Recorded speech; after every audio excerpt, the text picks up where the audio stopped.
Welcome back, viewers, and we extend a nice, hearty, warm welcome back to the Golden Shears for the year 2018, beaming live out of the Masterton War Memorial Stadium.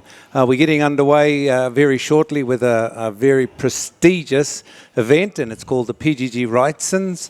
And our special guest is Mr. Shane Cohen. Shane is the East Coast Retail Manager, and he's based from Martinborough to a little wee town, and there could be somebody from Matawai watching here, so that's the East Coast, and he's responsible for that. So Shane, welcome along, and thank you very much for just taking the time out and spending a little bit of time with us. You know this competition quite well, don't you? I've been here for a year or two, Koro, that is correct. Yep. And it all started back in Alexandra, folks, where they shore the mighty merinos. That's right. We moved to Waimate, which is the full wool crossbreds. Then we went across to Christchurch. That was the OMP show there. And they shore the Corridales. Yep, that's correct. Then we came to the North Island and shore the mighty lambs in a little town called Martin, and we had the winner from the YFC, Jimmy the Superfly Samuels in Martin. Then we were at Pahiatua last week, and now we've arrived at the world's most famous shearing show, the Golden Shears. And the semi-finals is coming up, and what a prestigious event this is, Shane. Oh, look, we've been here for many years, and I know from myself and also you, Koro, going back a long way. It's been a privilege to be part of the Golden Shears, and when we took on the circuit challenge, we thought we'd bring something just a little bit different as far as a prize and an award for those prestigious shearers that travel the country and want to participate in this circuit. So we're going in tonight. We've got 12 shearers coming up very soon, and tonight the prize package. What's sitting outside of the front of the stadium here at the moment? Well, at the moment we've got a brand new. It's got 5 kilometres on the clock. Is all it's got. Is a brand new Hyundai Santa Fe. Elite. An Elite. So it's got electric everything. It's got a bit of leather in there, nice. For a bit of comfort for the old behind. Yes. It's got some seat warmers in there as well, just for those colder winter months. Yes. It's an all-wheel drive, very flash model. Oh, cool. Well, we're not too far away. We've got one more of the PowerCo senior semi-finals to get underway, but our special guest this afternoon, or this morning, Shane Cohen, area rural East Coast, and the Hyundai is about $70,000, isn't it? Jeez. And they get the use of that, a free lease for a year, isn't it? They don't get it, they get the use of it. That's right. So between Hyundai and PGG Wrightson, we sort out the lease agreement, and so they just have to put a bit of diesel in it every now and again, cool. Just to get from A to B. Yep, that's correct. Well, thank you very much. The PGG Wrightson's team, Mr. Shane Cohen, thank you very much for taking the time out here. Cool. Thank you. Pleasure. Back to you, Ben. You got to count us out, Ben. Solid man on stand number 1. Flicks it out behind him and turns into the first hind leg. Paul Swan works his way round through the crutch, top of the leg, and into the first hind leg as well. Ramon Smith just sweeps up the undermine on stand number 3. Top knot comes off. Top knot off for Barney Cummings and Cody Gregg as well. Already done that is David Gordon though from Masterton, and he's into the round, the back of the head. So's Connor Puha, this young man from Kimbolton. Worked his way up through the grades from a young competitor. Long blow time this time for Connor, and away he steps. Sweeps up the backbone of the sheep, but right there is David Gordon and Cody Gregg, Ramon Smith, Paul Swan, Barney Cummings, blow for blow as they wind their way up the backbone and turn for home. This cheek will slide off and they'll be down onto the last front shoulder, so nothing much between these shearers. As you'd expect, this is only the first sheep out on the board, folks. Barney Cummings from Winton. Leans under the leg. All the fribs have got to come off because the sheep will get tipped up outside, and then there's no way they can hide any shortcuts. Right out over the tail for Cody Gregg. Is he going to be the first? And for sheep number 2, looks like he is just ahead of David Gordon. David Gordon, and not a lot between them as Barney Cummings, Paul Swan, Ramon Smith step into the pen, and Connor Puha's already way down the valley on stand number 6. Oh, you can chuck a blanket over them, all right, Norm. She's an all-black forward pack, as I'd say, it's tight as that.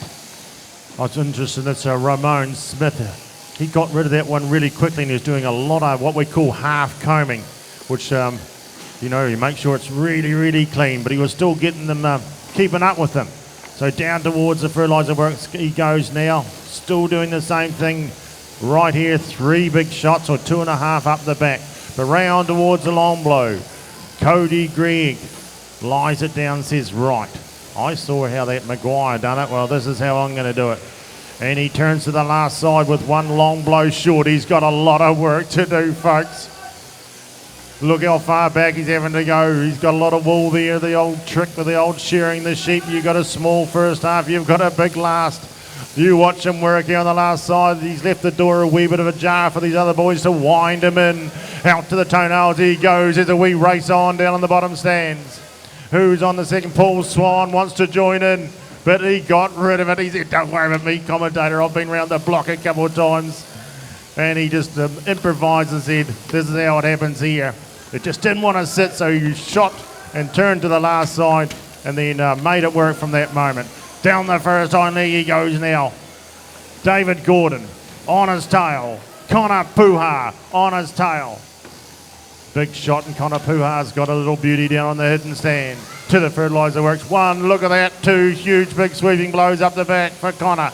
Up the neck he goes now. This is the shot when you're learning you don't like doing. Up and around the old jugular vein. You can't see where you're going.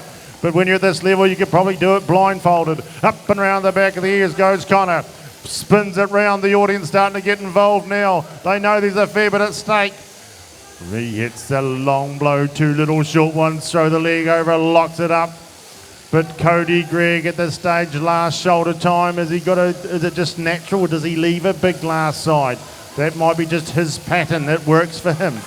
And it's what works for you. Everyone's a different height, a different mentality, different strength, all these sorts of things. You've just got to work out what works for you. As sheep number 3, Morgan, goes down the hole, 3 minutes, 50 seconds. There's some power in these senior shearers. Look at the arms on him. That Ramon Smith, he just does it easy. Either his gear's cutting amazing or he's just all strength. Look at him go. Ramon Smith, he's going to polish off his 3rd sheep and duck in there for his 4th. Barney Cummings has got his 4th on the board now.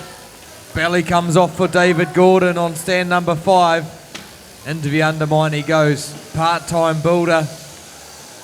That boy can shear. He's been taught well by his big sister Kushla. And he's learned well too. Up the neck he goes, top knot off. Behind him, Connor Puha. He's up the neck and away. Couple blows ahead of David. Cody Gregg's right there, blow for blow with Connor. 4th sheep twisting into that first flank. They go now. It'll be long blow time for Connor Puha. I think he's taking the lead now. He twists for the last side first, and he's going to be flowing down there. That smooth, flowing lad from Bolton. Look at him go. I'm looking forward to seeing him step up into the open grade and push those older fellas along. Down out the last leg, Connor Puha. Sheep number 4. 4 left in the pen, Norm. Yeah, 4 left in the pen it is. Connor Puha shearing very well as he steps in and out for 5. I remember this young fella a few years ago as a pimply-faced little kid when he was shearing in the junior and doing the Woolhandling competitions. Great to see him in the senior. And like you say, Morgie, he's not far away from stepping up into the big open. So that's just how time flies when you're having fun. Down over the tail, it is for Barney Cummings. Into the pen, he steps there right with Paul Swan. Ramon Smith from Gisborne, another couple of shots, and the big guy's just going to slide into the pen for his 5th sheep as well. Change of steel there for Ramon. New Hampish, new Coma Cutter, and out onto the board he backs. But Connor Puha just opening up a bit of a lead. Oh, just got himself a kicker, so that'll cost him a blow, but he's away again. Cody Gregg was with him for a little while, but Cody's up around the back of the head. Connor Puha just turning for home on sheep number 5. Down over the last front shoulder, he paws. Another couple of shots, he'll be looking at the last leg, and then the next sheep, of course. David Gordon from Masterton, the local hope, winds his way up the backbone of the sheep. Another couple of shots, he turns across.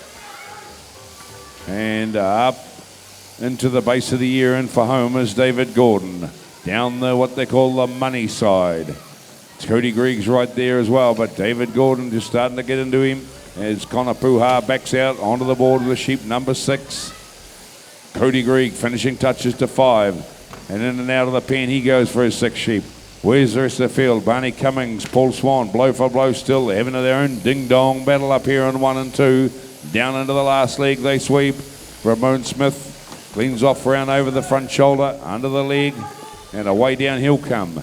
David Gordon backs out on the board with the next sheep. Sheep number 6 on the board for David Gordon. Cody Greig, another couple of blows, and he turns up the top of the head. There he is, steps through and up the neck. Paul Swan and Barney Cummings out on the board, blow for blow. They have been right from the start, and they're still at it, Gerald. Yeah, the hard-headed old Connor Puha used, when he got that real good sheep, he really used it, and away he went and took the front. Someone will be able to tell me this Gordon name. I seem to be pronouncing the Gordon name all the way from veterans to pressing to shearing. Are they a big shearing family in Masterton? Must be, obviously. The Gordon name is just dotted around everywhere. So he's busy there too, David Gordon on stand 5. Way on the long blow he goes. But yeah, Connor Puha, sheep 7, pulls it out. It's a good solid sheep, but nice and open. And here comes Cody Greig now with a fresh cut from a sheep before.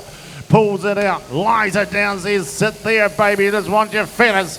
Into the valley, well, he goes. Ramon Smith, look at the relaxed style he's got. He's going to be a great shearer, conserves his energy, holds his body nice and still got a nice floating hand. Bends the head down as one should, it saves you a blow. In and around and over the shoulder he goes. Fires the shots and the audience are really starting to rev up too. Come on, Cody. How is Connor Puha going now round towards the long blow? He's on there, he's done his 2 to 3 shots, throws it over, locks it up. Round goes Cody now. David Gordon into the belly wall. Cummings, we know you're here, mate. You've travelled a long way. Barney Cummings from Winton as well. A lot of great shearers come out of there, and Barney's no exception. Brushes the wool off the inside of that leg. Into the belly wall he goes now. Last shoulder time for Greig. Last shoulder time for Puha.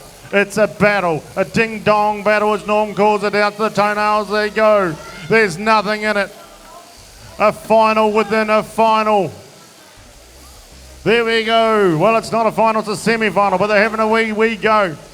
Greig's now in the front. We have a new leader again. Puha says, right, who left the best one for last? You'll tell us in about 3 or 4 shots, I'd say. Puha gets the leg out of the way and the body out of the way so he can really open up that first hind leg, and he does so, and he does it well. 2 big shots up the back. The late Murray Christie would be really proud of those 2 big blows. He was big on that as a trainer. Cody Greig up and round the back of the head, he goes. But Connor Puha is responding to the whip. Come on, folks, get him behind him, Masterton. Connor Puha, Cody Greig. Throws the leg over again. Oh, Morgan, you want to bring him home. It's exciting stuff. Turn to the last side. They're both together, Morgan. Look at Connor Puha go. He's got a full comb and he's headed for home. Down under the shoulder now, clearing the rib cage down that flank. Come on, Connor, you got him by a blow. Cody, don't let him get too far ahead. Who's got the quickest last side? Connor Puha's going to reach for that button. Time taken for Connor Puha. And here comes Cody Greig. Couple blows behind. It's all going to come down to the judges out the back. 41 and 42 points. I'm glad I'm not judging out there. David Gordon, he's got half a stadium behind him and he's sweating away. He's starting to puff a bit as he comes around the long blow, making the turn on his 8th and final sheep. He's headed for home. Down over Brisket, blowing around the shoulder. Ramon Smith's dropping into the long blow. Barney Cummings half a blow behind David Gordon. It's a race for 3rd place. Gordon and Swan, blow for blow together. Out to the toenails they go. Down that last leg. Come on, David, hit the button. 41. That's a good time. He's a little bit slower, but he's got the quality there. Paul Swan's going to hit the button too. No, Barney's snuck in ahead of him. And the Gizzy boy, Ramon Smith, he's cruising down there, that flowing style. He's got a beautiful side more, doesn't he? Just floats around them. Well, we're going to have a bit of a break, I think, while we sort the sheep out, because this PGG circuit final, Gerald, is 3 types of sheep. Yeah, true. Yeah, small break. We've got a tight window, but we'll get a small break there. So once again, Masterton, please give your hands together for that was our semi-finalists, the top 18 it would have been of the senior shares. Powerco was the sponsor there, and a big thank you to you guys.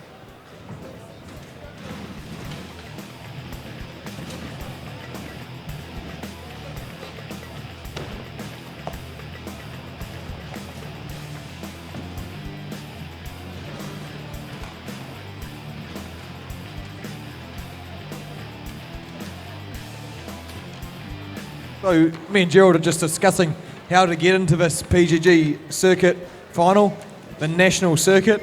So you have to attend quite a few shows all around the country. I know the Alexander show is compulsory. So these shearers, they've all competed all show season, and this is the final event, or the semi-final event of it. We'll see the final tonight. PGG Wrightson's are very generous sponsors, and they've fronted up with a car again this year, Gerald.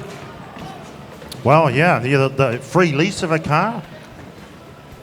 I don't like saying this because it makes me jealous, but a Hyundai Santa Fe, something I'm desperate to get my hands on. I would like to be driving that around for a year. I must admit, I'd love to own one, actually. They're beautiful cars. All for, I think, 85,000, you could just drive one yourself. Yeah, that's right. You know what I was talking earlier about land prices and that? Well, I think my car will be okay, mate. The one I've got. But anyway, back to the shearing. Yeah, so they got that, plus, you know, all the prize money. Lots of prize money up for grabs. What have we got there? We'd have to go over to the final page, wouldn't we? But there's... The prize money is one thing, folks. And like most things, here it is here. The prestige and honour is far greater than that. The money comes and goes, and it does its little thing. But the trophy and the sash, well, that's a different story. But yeah, first place will get $500 cash, $1,300 PGG vouchers, and of course the Godfrey Bowen trophy for the best quality in that event. And there it is, 12 months free lease, Hyundai Santa Fe. I saw Rolly get out of it. It's in the car park there yesterday, and Rolly jumped out because he's been driving it the last year. And I thought, oh, Rolly, look at that. That's the bomb, mate. That is the bomb. Yeah, Rolly unfortunately couldn't enter this year in the circuit final. His son was born the same day as the Alexander show, but it has really opened the field up. There's some big names. There's some big up-and-coming names up on the board here. We've got 2 heats, 12 shearers facing off. They're going to shear 3 merinos, 3 long wools, and 3 second shear sheep in this semi-final. They are allowed to take 3 hand pieces up there because each of these sheep types do need different combs and cutters.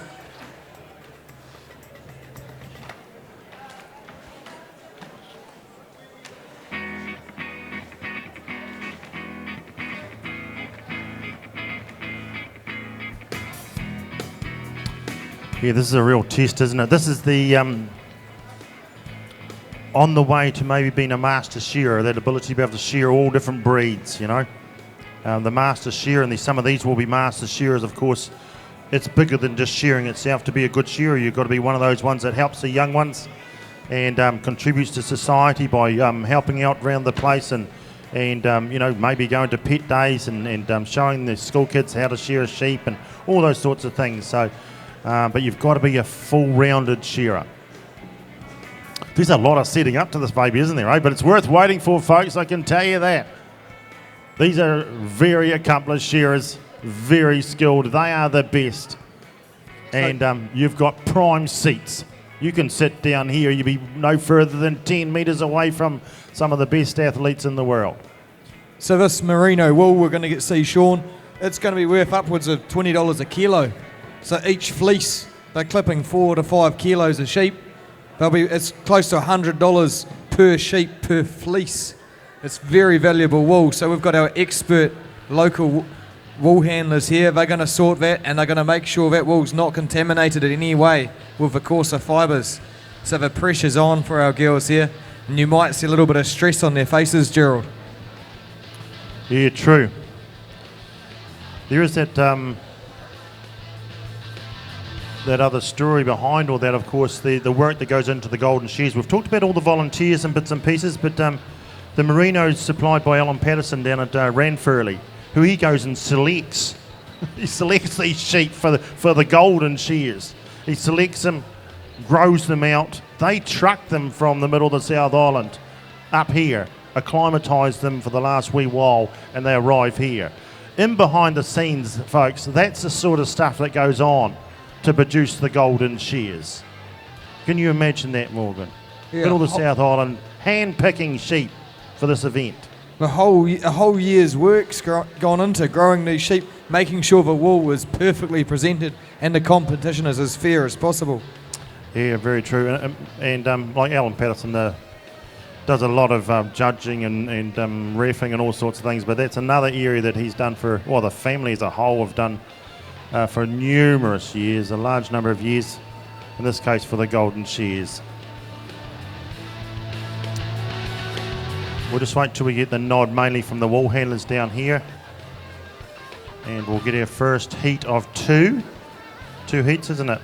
Yeah, 2 heats. It's a 12-stand semi-final. Right. Congratulations to Sean Garrick. You've won a compulsory haircut at the barbershop. Come to the announcer's desk to get your prize.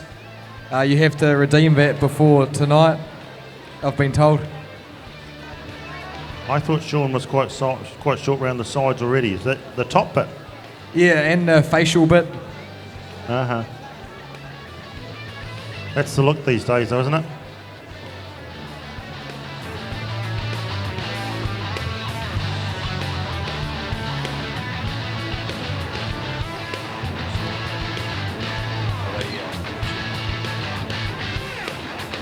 So just a couple of seconds, we'll have the next event underway, which of course is the PGG Wrightson's National Shearing Circuit semi-final, the top 12 of the guys that have competed all around the country in the PGG Wrightson circuit. And a little bit of good news here at the Golden Shears, folks. Last night was a wee bit tragic at the end of the evening when one of our competitors in the veterans fell ill, of course, with a bit of a heart problem. Me Noro, the first aid officer and the fire brigade, worked on him and got him around, and he's fit. Well, I wouldn't say he's fit, but he's well in hospital at the moment, so that's great for me's family and friends, and of course everyone here at the Golden Shears. He come round this morning and he was hungry, he wanted to feed. I guess he missed out on tea last night, so great to see. So there you have it, ladies and gentlemen, the top 6 in qualifying order, the Powerco Senior top 6 that will compete in the big final tonight. Tegwin Bradley, Cody Gregg, Lionel Tulmata, David Gordon, Paul Swan and Barney Cummings. Well done, guys. They're the top 6, and we will see them compete for the red ribbon tonight in the big Powerco Senior Shearing final. Looking forward to that one, that's for sure. I think that's the first of our finals not to have Ricky Stevens in it, so that makes a change. Hard luck, Ricky. Missed out by just over a point. Okay, can we have the judges to the board, please? Have we got a thumbs up from our sheep? Are sheep all good? Yeah, I'm quite sure. The wool handlers are right, sheep are right. So the first ones will be 3 merinos, 3 long-walled and 3 second shear. Here the judges go, they're arriving now.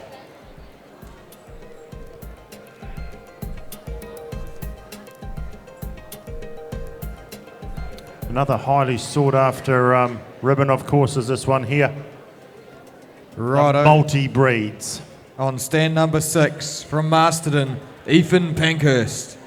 Give it up, Masterton. On stand 5, David Iceman Buick. On stand 4 from Alexandra, Stacey Tahuya. Another Alexandra lad, Colin O'Neill on 3. From Timaru, Anne Frew. And from Invercargill, Nathan Stratford. What a list of names, Norm. South Island names up there, Norman, there. Quite a few. These old South Island ballers, they can handle the wrinklies. We've got some big old red-eye merino weathers in there for them. 3 of them lined up, ready to come out. They can chaff their way around these big weathers. Of course, these weathers come from the high country of the South Island. And a big thanks once again to Alan Patterson down there for sending these up for us. And of course the farmers up here looking after them for us as well. But a good lineup. So this is a circuit semi-final, ladies and gentlemen. The competitors in this semi-final competed all around the country, different competitions. and encompassing all different wool types. Obviously fine wool, full wool crossbred, second year crossbred, which you're going to see them compete with here. And there's also lamb shows that were in that circuit. So this is a real multi-breed event. It's a huge event, this one. The extremely coveted red ribbon from the PGG Wrightson National is a ribbon that's very highly regarded in the competition world. To be the PGG Wrightson's champion really means you're a true all-breed shearer, and most of our Kiwi shearers, they travel to Australia or down to Central or wherever, shear merinos, and they're all over the place, all around the world, shearing all different wool types. But the guy that wins this event will be a real all-round, all-breed shearer. And of course, we don't have Tony Costa for the first time in a long time here at the Golden Shears in this event. Multiple winner of the PGG Wrightson event was Tony Costa, so that opens it right up for all these competitors. Yeah, Tony ruled the roost for a while here, didn't he? He did five or six titles in this multi-breeds. Tony Costa's age was very good for him. He just got better and better every year, didn't he? Incredible shearer. Has he retired from shows, Norm? I know you're good mates with him. Yes, he's retired from competition. He does a couple of little local ones. He's done a couple of little ones just around like the Ashburton one round where he lives in Rakaya there, and but he's retired from travelling to all around the place. So the current PGG Wrightson champion is Roland Smith. Of course, he not in this one, but so we will have a new champion here. So the guys, it take a little bit longer to just sort through because they've got 3 handpieces up there, ladies and gentlemen, 3 different wool types. Takes a bit longer to get themselves ready, sort through the sheep. Stacey's on the board. Stacey, of course, is a real well-known merino shearer, this man, world record holder on merinos. Of course, we've got...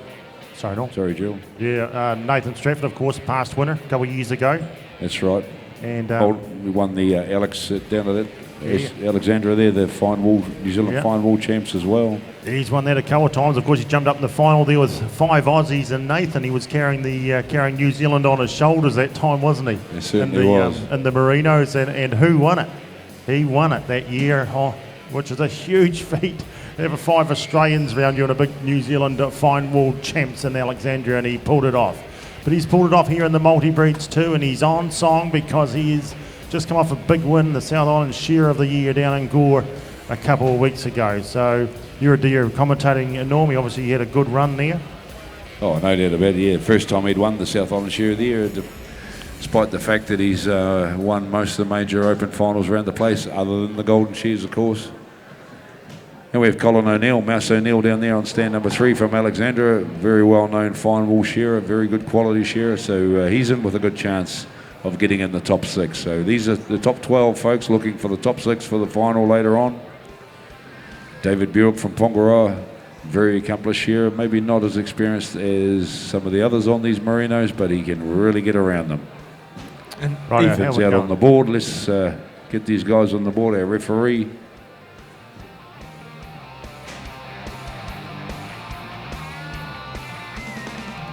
Just discussing with the shearers. Ellen, are you the referee? Who's their referee? See Ethan Pankhurst, a young fella on stand 6. He's ranked 4th coming into the semi-final. So maybe the least experienced, but a horse to watch down the end there. Yeah, dead right. Oh, who we want, Stacey? Where's their referee, guys? Oh, he's in the pen. Okay.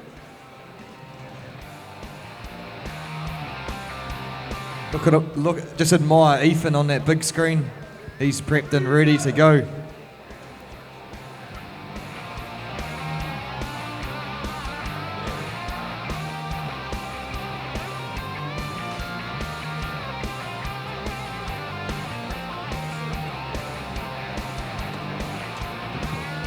So Willie's out on the board. Finally, all the shearers out on the board. Everyone looks reasonably happy. Ant Frew's trying to talk the judge into not pushing the counter quite so much. And we have the referee's thumbs up.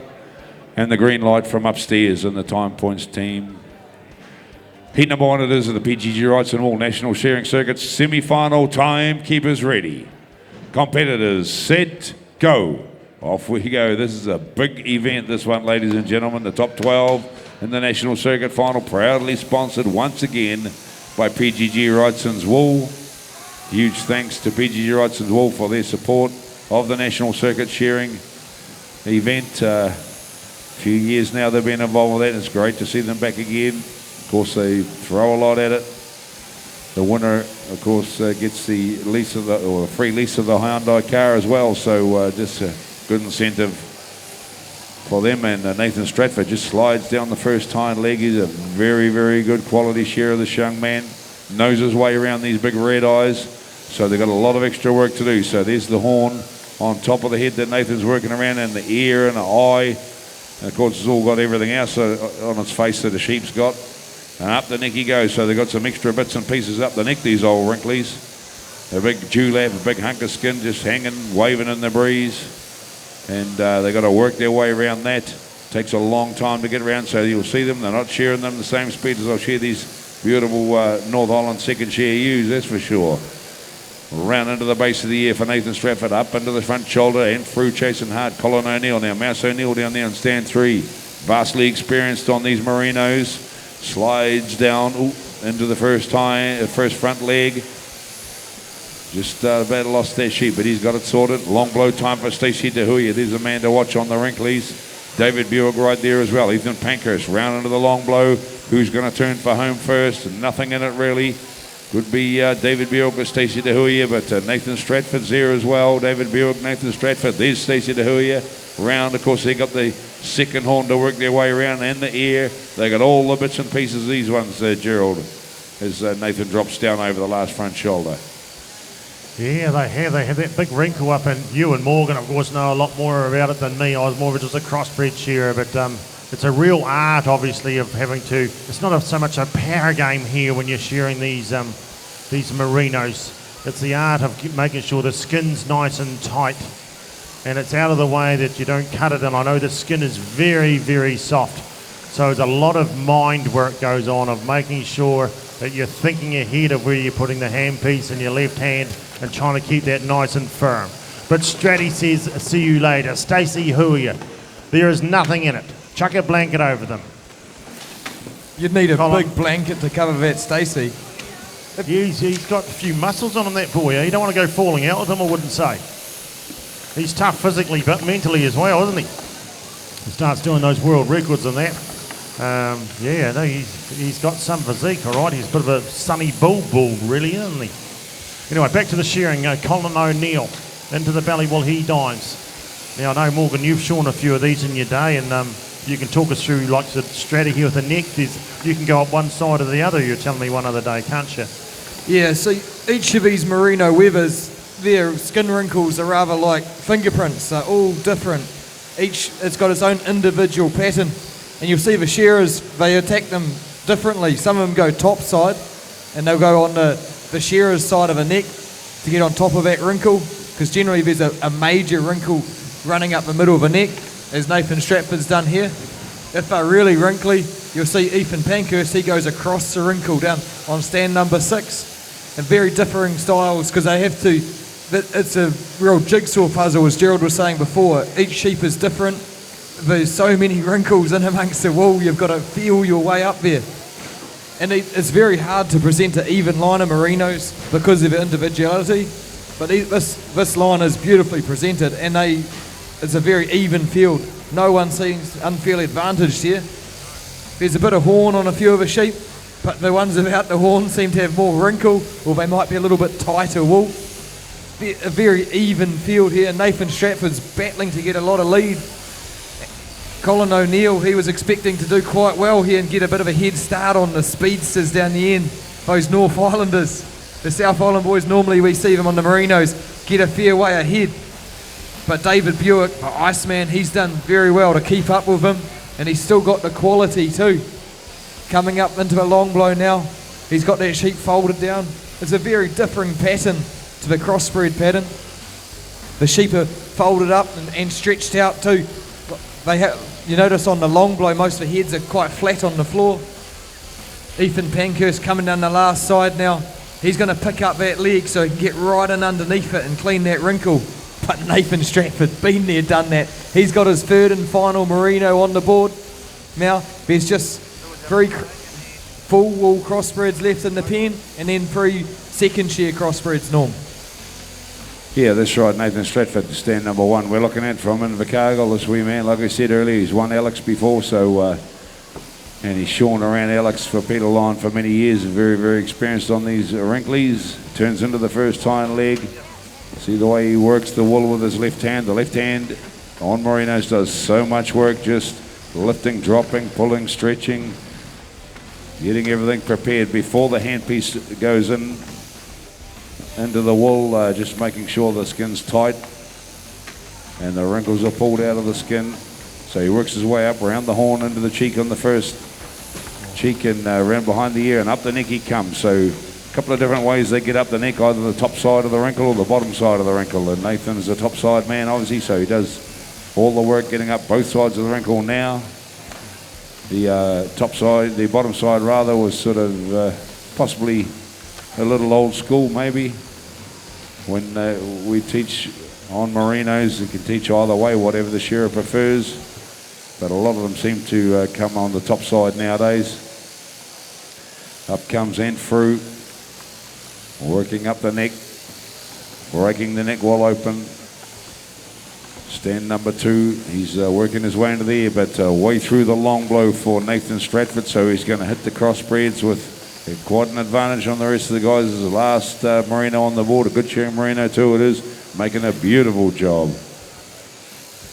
I'll just butt in there. So can we have Pagan Kororia, please, and Monica Potai down to where the commentators are, just in front of us, to catch up with Maury Gibbs, please.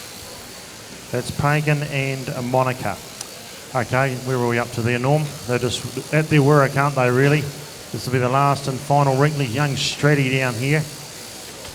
Beautiful job. Such incredible presentation of these animals. And then they'll move on to 3 long wool. Okay, so that's that tidied up. Stratty will do a handpiece change.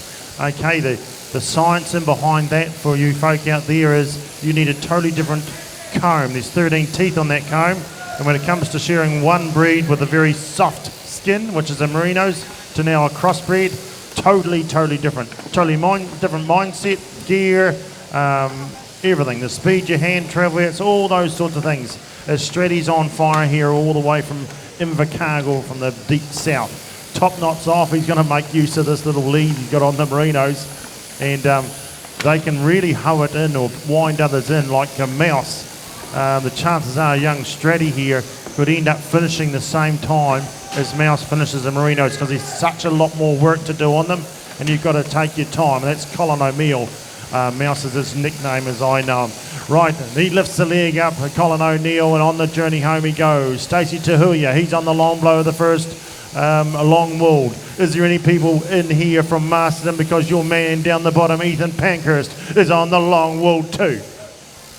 You're all hypnotised at the moment. Top knot comes off, and here we go. Stratty does finish the same time as Mouse. He's got one round him now.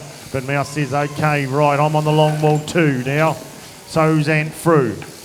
Tahuya, David Buick will be 2. Buick pulls out 1. He'll be saying, right, now this is real familiar territory now. I'm into it. Breaks the belly wool clear. Throws it out the back. These big long wool ewes.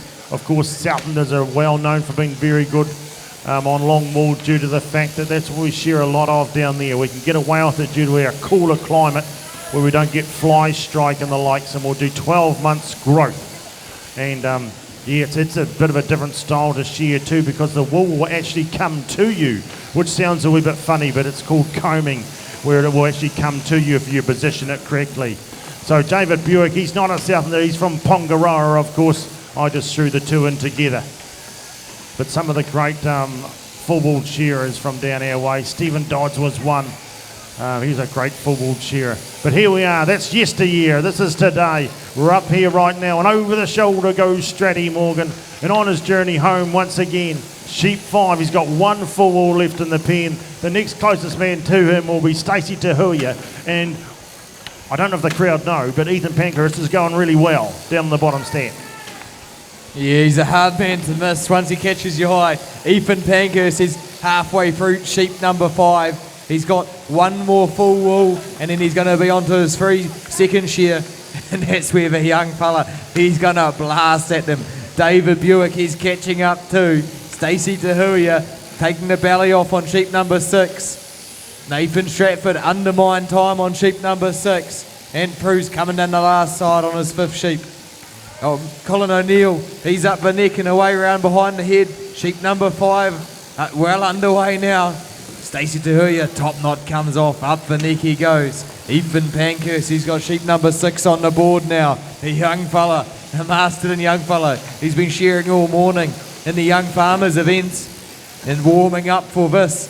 He's looking for that top 6 placing to make it in the final tonight. Long blow time for Stacey Tahuya as he steps over. Come up, bit of a wriggle there, but he's going to polish this one off and grab his first of his 2nd shear sheep. Right there with Nathan Stratford. He's eaten up the lead Nathan had on his gained on the Merinos. And through up the neck on his 6th sheep. A bit of a wriggle there for Colin O'Neill. Here comes Stacey Tahuya. He's caught up to Nathan. Quick handpiece change. No change for Stacey. He's happy with how his comb's going. That's confidence for you, Norm. Certainly is. He knows what he's doing. Stacey Tahuya, of course, vastly experienced. Played this game many, many times before. Turns into the first hind leg. And slides down and towards the backbone. So Nathan Stratford right there. Nathan Stratford up the undermine, he sweeps. 1-2, top knot comes off. He's the first to the top of the head this time. Stacey up he comes as well. Mouse O'Neill breaks it open, but of course he's on sheep number 6. Last of the 4 walls around the back of the head and through into the 2nd shear. David Buick into the 2nd shear. Ethan Pankhurst into the 2nd shear. Ethan Pankhurst shearing nicely. I might just chuck this one out there. I wouldn't be surprised to see Ethan Pankhurst in that top 6. He's just having a good shear, this young man. Well, he was, until that sheep decided to wave to the crowd with all 4 legs. Round into the base here and around the back of the head. Down comes Nathan Stratford. Right out onto the back leg. Another couple of shots for Stratty on stand number 1. He's a few shots ahead of Stacey Tahuya again. And in goes Stratty, sheep number 8 coming out on the board now. 1 left in the pen for the South Islander on stand 1. Mouse O'Neill, he's into his 2nd shear now. Just settle into a nice shearing sheep. And away down the belly he goes. Finishing touches for Stacey Tahuya. And down comes David Buick. David Buick just getting into a good rhythm now. Another couple of shots. He'll be looking for sheep 8 as well. But way into the first hind leg. And up the undermine for Nathan Stratford. Shearing nicely. You'd be... game man to bet that he wouldn't make that top 6, Gerald, as he works his way up the neck, shearing beautifully. Yeah, I'm with you there, Norm. Of course, we've got a great view ourselves, only 5 metres away, and we're just saying, while Morgan was commentating, he is having a super shear as he pivots around towards the long blow once again. So, yeah, the ducks are lined up, he's going well, but hey, look, he's a very skillful, accomplished shearer, of course, a current world champion. In the teams with his teammate Johnny Kay. So he's having a really good time and been under a really tight regime for fitness and the like, so that's taken his shearing to a new level too. When he started training for the world champs, he got under some real specialists with fitness and cardio and nutrition, and it's starting to pay off. Those little things start to add up to big things as Stratty dives in for his last and the final 2nd shear. So yes, I know him well, and he said he thought he was fit, and he was, but yeah, when they really started sorting him up, he could get even fitter. And that takes, of course, a lot of self-discipline when you've got to get a bed earlier to go and do a bit of a regime in the gym before you go shearing for the day, and then going swimming after a hard day in the shed. That's a lot of self-discipline and protein shakes in the morning and all those sorts of things. So anyway, that's enough about Stratty. We're going to hopefully see him again later on tonight, actually, in the big final. So anyway, it's up to the judges to work all that out now. Stacey Tahuya Well, he's a big, strong, strapping lad. Look at the muscles on him, all right. Up the undermine he goes. He's in the place 2 as far as the speed stakes go. And then you've got your man, David Buick, a well-liked, this farmer shearing contractor, flicks out there and says, where did he come from, Morgan? Look at him go. Where did he come from? He just snuck in there. And watch this, Ethan Pankhurst snuck under your radar as well. Where did they come from? Come from Pongaroa. Hey, David come from Pongaroa. I spent a bit of time on Nathan, but I didn't spend half a day on him, did I? Nah, they've got a power of sheep out there on that east coast. Holy smoke. They I thought I had a sneak sheep by. up my sleeve. You don't want to accuse David of ghosting. Oh. Well, Masterton, your man David Buick, I was just getting down there, has had a super finish. He's come home with a huge finish on that full wall and especially second shear. And Ethan Pankhurst right with him. Stacey Tahuya's wrapped up now. That's why they call him the Iceman. I can't believe he caught up like that. He must have had a couple of rippers. Yeah, no, I was watching him. I could see it. Oh, yeah? You could have given me a nudge in the ribs, Norman said, Spaney, you're losing it, mate. I know you're from Invercargill as well, but you're spending much time on Stratty. Obviously, only one paying attention here, but come on. So, Mouse O'Neill right out onto the back leg this time. Another couple of shots for the wee man from Alexandra. Over the tail, his quality will be fine. And out it goes. So another heat Morgie will be up next. Just looking at those scores as they turn yellow. Ooh, Nathan Stratford, hold the phone. Very good score posted by Ethan Pankhurst, like I might have already said. I wouldn't mind picking he'll go through to that top 6, and he's doing himself no harm with a score like that. Second qualifier in heat number 1. On stand 6, Ringapaiwai. Stand 5, Grant Smith. Stand 4, Pairata Abraham. Stand 3, Turi Edmonds. 2, Jack Fagan. And stand 1, a man to beat, John Kirkpatrick. What a heat. This is going to be fast and furious. Pairata Abraham, he's done a few years over in New South Wales. Over in Dubbo, he based himself for a couple of years there, learning the art of a merino. He's got a beautiful pattern on the merino, and he's got his gear humming. They've all got their free hand pieces up there. They'll be playing around for quite a while, choosing their sheep, which one of the 3 breeds. So, just behind Pairata, he has been over there for a while, but that man on stand number 5, if you're talking about Shearing Merinos, Morgie, Grant Smith, he shared them in his sleep, this fella.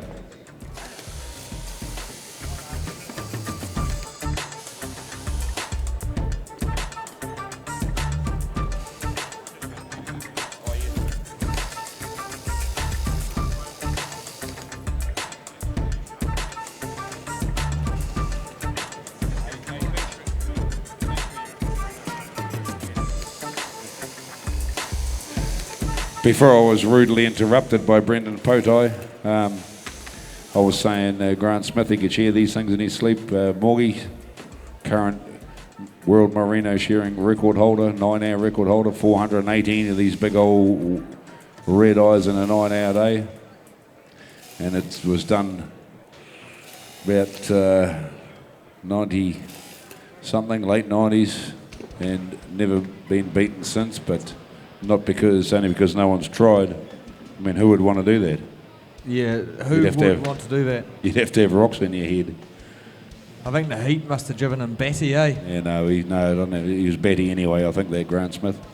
That's 2 days' work, yeah. 400 weathers. So, yeah, he's a very, very accomplished merino shearer, but Grant, he's not shearing anymore, or he does a little bit every now and then, but not much. Shearing contractor down at Rakaya there. So he may be up against it fitness-wise, but very experienced man. And he's made this semi-final and the final many, many times in the past, this PGG Wrightson's final. So he knows his way to the top 6, but maybe he could be his day. They're not big finals, they're not, 25 sheep finals. He reckons he could handle 8. Yeah, and it does, with these merinos, the difference in the wrinkles, it can come down to the sheep. There's a lot of raw talent, there's a lot of experience up there, but at the end of the day, they are a live animal. Righto, I've got the draws here for the junior wool handling final. Can you guys please come up to the announcer's desk? We're going to do the draw. Junior wool handling final. It's at 12:30. Samantha Baxter, Sarah Davis, Naira Puha, Summer Pritchard. The senior wool handling final straight after that. Sharon Tuhakarina, Lashara Anderson, Ash Boyce and Ricky Stevens. And our wool handling circuit final, Kieran Herbert, Cherie Alabaster, Monica Potai and Pagan Karaura. That's 12:30 here for your draw, please. Yep, so some big finals coming up this afternoon, Morgie, so those competitors can draw for their stands at 12:30. And just waiting for the nod from the referee. And we have the thumbs up and the green light. So this is Heat 2 of the PGG Wrightson Wool National Circuit Shearing semi-final. They all look set, ladies and gentlemen. Let's set them alight. Timekeepers ready. Competitors set, go. Away we go, heat number 2 of this huge event. Very, very sought after event. As you can tell by the quality of the shearers up there, there'll be a lot more than these guys entered in this national circuit final, but only the top 12 come here, the semi-final rather. The top 12 to the semi-final. We're looking for the top 6 to compete in this national circuit final tonight. And away down they go, these shearers, into the first hind leg. Johnny Kirkpatrick opens it up. He knows his way around these wrinklies now as well, and makes a beautiful job on everything. Everything put in front of him, just Johnny Kirkpatrick. That's why he is the current world champion. Jack Fagan from Tikawiti, up the undermine he slides. Tootie Edmonds from Ratahi on stand number 3. Punches into the first hind leg. Up steps Potter to Abraham. Opens the front shoulder up, so he's bottom side man on the sheep anyway. Up he comes, snaps it open, cheek comes off. Grant Smith, up the neck he steps. A wee bit challenged fitness-wise as Grant Smith, but he's still got the ability, there's no doubt about that. Breaks it open and into the base there and around the back of the head. Grant Smith will roll. Very, very good quality shearer. He's actually a master shearer, this man on stand 5. And Ringa Kahapawai from Gore and Southland. He winds his way up that wrinkle, breaks it open, and follows the rest of the field into that front shoulder. Tootie Edmonds shivers his way up the neck, gives a bit of a shimmy and a shake. And now he takes it to the edge of the wrinkle and he'll shear under the wrinkle this time. Tootie Edmonds, cheek comes off and works his way in towards the base of the ear. He's got to find the ear, of course. It's hidden under all that wool, the horns there as well. A lot of work going on, but it's last side time on stand 1 for JK, last side time for Parata Abraham. A long blow for some of these guys. But Johnny Kirkpatrick round onto the last front shoulder, and he'll lift the leg and clear down under it, and no, not really, he's just let it go again. Just comes under it like a crossbred, and away down into the flank on the last side. Parata Abraham, he's going to lift the leg. All the fribs coming off around the knuckle, and down under the leg, and away down the flank he'll go. JK, beautifully shorn merino weather there. Right out onto the back leg. Grant Smith, down he comes. We won't even have to talk about his quality unless he has an accident, which can happen. We'll leave a big lump of wool on somewhere, but I doubt that very much. Grant Smith paws right out onto the hind leg. The rest of the field down the last side. So J.K. Gerald and Potterton now joins him out on the board with the second of these big wrinklies. Yeah, Pirata had some work to do on that last side, didn't he? Up that side of that big wrinkle up the neck. It's quite hard case how you guys, sure a lot of these sheep, how you could feel your way up that neck with that big wrinkle there with a handpiece that's really heavy and vibrating in your hand, but you can still feel that delicate skin. So that's the art of shearing these folks, that ability, and it is an art. It's not all about power and brute strength. No, that doesn't cut the mustard with the merinos at all. It's a real fine art to be able to get up and around the neck. And I talk about the neck because I'm familiar with that, but there is a whole lot of wrinkles from woe to go. As you'll see Pirata there in and around the ears. There's a little wee horns and that in there. You don't want to get tangled up in them. It's not so bright. So he's going up the neck right now, and Johnny K's doing exactly the same.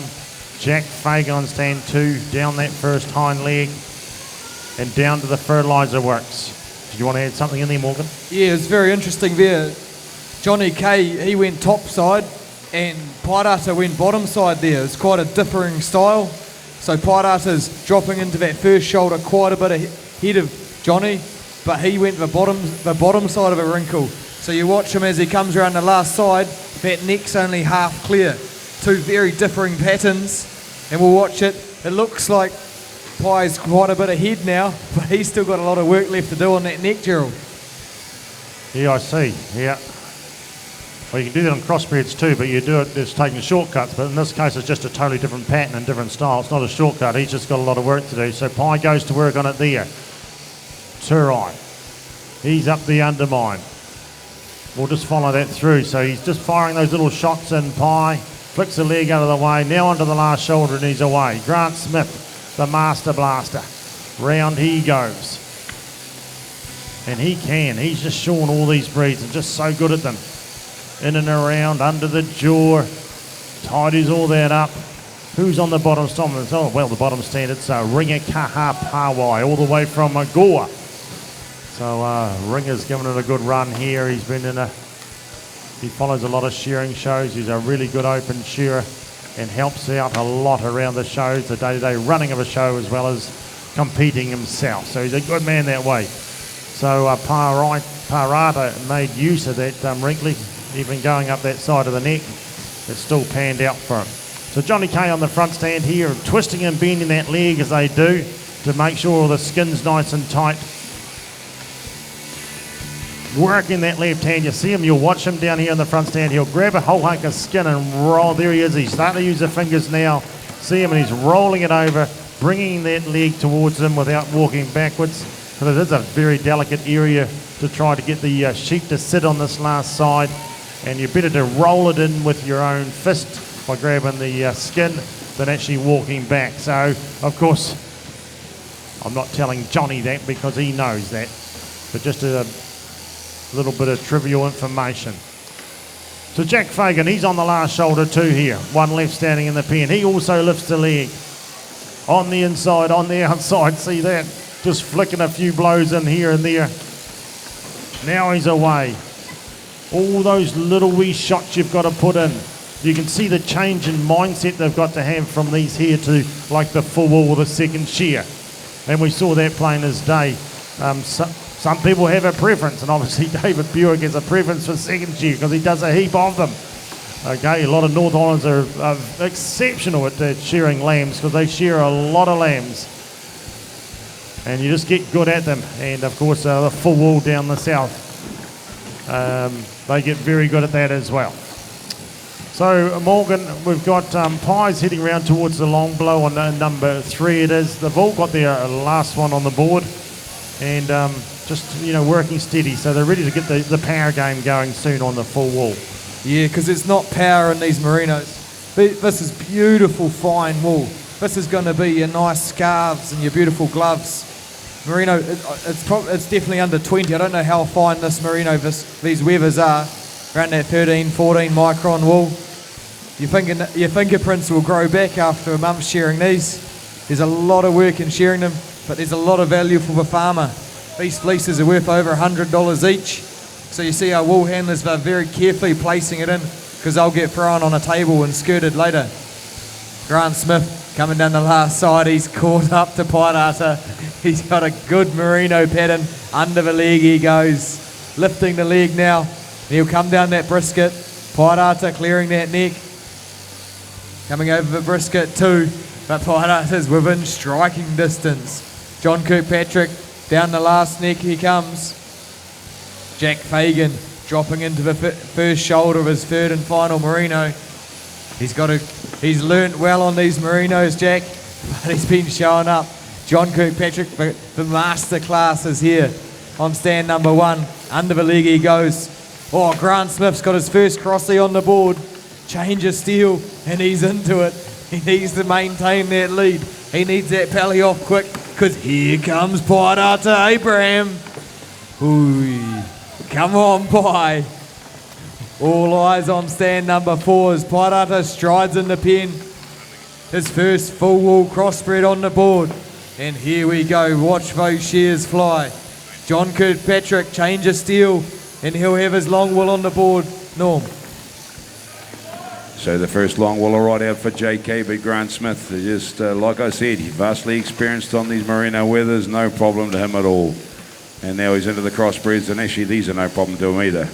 One of the best all-breed shearers ever, ladies and gentlemen, on stand number 5. Just to tell by his haircut, he's had quite a bit of experience now in life. I'm not going to tell you he's bald, I wouldn't be that rude. Let's just say he's follically challenged. I thought there was a solar panel for a shearer. Yeah, no, geez. Solar panel. He's grown up through his hair. Down the last side he paws. Shearing contractor from Rakaya.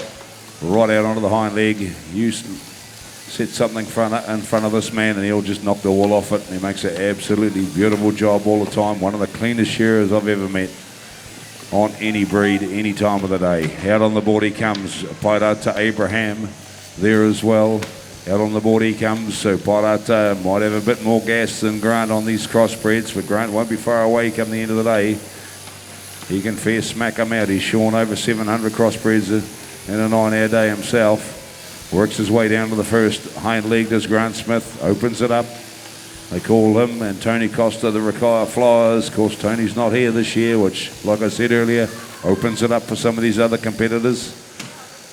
Up and snap the neck will open together. Pairata Abraham and Grant Smith. Grant Smith has the disadvantage of not being shearing much lately, so he's a little unfit, but the experience is showing there. No doubt about that. And Jack Fagan this time, now he means business as he steps into the pen for sheep number 5, the second of his full wool. Johnny Kay winding up the long blow, another couple of shots, so he's caught Grant Smith back up as they hit the last cheek together on the 5th sheep. And down over the last front shoulder, the world champion comes. Right out onto the back leg and looking up top. The scores for JK looking pretty good at this stage. Hard to know where the judges are out the back though, but JK winds over the tail and out goes sheep number 5. He's right there with Pairata Abraham. A couple of shots on Grant Smith this time as Grant lets that one go. And in the pen he goes for the last of his full wool. Turi Edmonds, sheep number 5 on the board, and he smacks around the back of the head, slides into the first front shoulder. Ringakaha Pawai down the last side on 5 he paws. The young man from Southland. Jack Fagan, last side as well, punches under the leg. But Johnny Kirkpatrick, a blow on Pairata this time as JK heads around the back of the head into the first front shoulder on the last of the big full wool ewes. Pairata chasing this time, but Johnny Kirkpatrick, he's hit the front on stand number 1, way through the long blow. He's won everything there is to win in the world as far as shearing competitions go, ladies and gentlemen. But this PGG Wrightson National Circuit Final means a lot to these competitors. And JK, you can tell by the determination this man's shearing with that, it means a lot to him as well. Right under the hind leg. Another couple of shots and Johnny Kirkpatrick, out the hole it goes, in for the second chair. So a quick change of steel. And this one comes out of the wee hole in the wall, and in he goes. Pairata Abraham right there as well. Changes the handpiece there for Pairata. Grant Smith slides over the tail on the RC, has to put a bit of weight on it, and out it goes.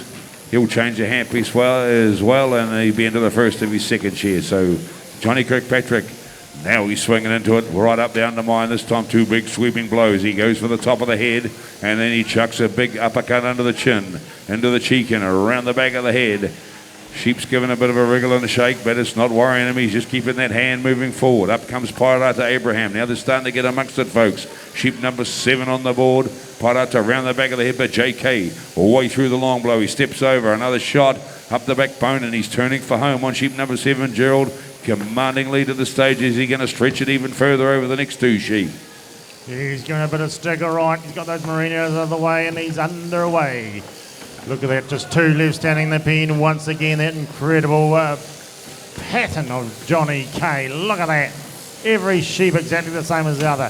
Pairata Abraham, the next closest man, hits the last shoulder. He's on the money side too. Edmonds, how's he going? He's on a sheep. 7 up the undermine. He flies. Jack Fagan's on his tail. Up the top knot off for those two. And Pirata says, I'm going to chase you because I love having a race. He's going to chase Johnny K. But Johnny K's up the neck with a little beauty sitting there. Into the base of the ear with 1, 2.5 really, and round the back of the head. You're going to have to give it heaps pie. Down on the bottom stand, we've got the man from Gore, Ringa Kaha Pawai. He's just doing what needs to be done down there, and Grant Smith pulls out his second last one. Into the belly wall he goes, top knot for pie. 3, 4, 5 big shots for Grant Smith. Round the old crutch area, now down that first hind leg, but onto the money side again goes Johnny K. Long blow time for Pirata, Johnny K. The spotlight's down here at this stage. Out to the toenails he goes. 1 left standing in the pen. Turai Edmonds and Jack Fagan thinking, oh, Johnny, you're on song, mate. You're going to give us the blinker. You're going to put one round as he once again goes into the belly wall, Morgan. Look at this man go. A pleasure to watch all these shearers of this incredible ability. As Norm said, this is the top 12. They've had to work really hard to get here, and now we've got to cut them in half. So I'll let you bring them home. Yeah, it's a beautiful display. The differing styles, the Merino, the short jabbing chip shots they have to put in to shear a Merino cleanly, and then Johnny K, this perfect display of flowing, easy moving style. He's coming up the long blow now, and he'll make the turn for the last side on his 9th and final sheep. Johnny Kirkpatrick down over brisket. He lets that leg lie where it is. Doesn't need to pick it up like he did on the Merinos. Oh, no, he does. There's a little bit there. Down out the flank and out the last leg. Here comes Pirata Abraham stepping over into the long blow. Turi Edmonds has got sheep number 9 on the board too, but time taken for John Kirkpatrick. As Pirata steps over into the long blow, it's a race for second place. Ringer Piewise coming down the last side too. He's a blow ahead on sheep number 8 though, Ringer. Here comes Pirata Abraham. He's flowing down. He's got the quality points. Has he done enough to make it? We'll leave that to the judges out the back. Jack Fagan's in for his 9th sheep. And time taken for Pirata Abraham. Grant Smith is putting a finishing polish on his 9th and final sheep. Turi Edmonds down the last side on sheep number 9. Jack and Ringer blow for blow as they go up the neck together now. Sheep number 9 on the board. It is truly, you've got to be a master shearer to be able to get up there and shear these free breeds cleanly. And at the pace that Johnny Kirkpatrick has done it, he's really set a standard here. After this, we're going to have a quick break for lunch and then welcome back our junior wool handling finalists and senior wool handling and circuit wool handling finals. If those finalists can meet back here at 12:30, and we'll get underway at 12:40 sharp. Oh, that's about in 3 minutes. Finishing touches there for Jack Fagan. Give it up for Jack and Ringa Kaha Pawai. They have worked very hard to make it there. There's your top 12, ladies and gentlemen, for the PGG Wrightson's multi-breeds. Now it's down to the judges, of course. Super duper. So we'll have a little bit of a break now, actually, while we get all our wool sorted. We've got our junior wool handling final coming up. 12:30's draw for stands. I've got the starting at, according to my timetable, I've got it starting at 12:40, the event.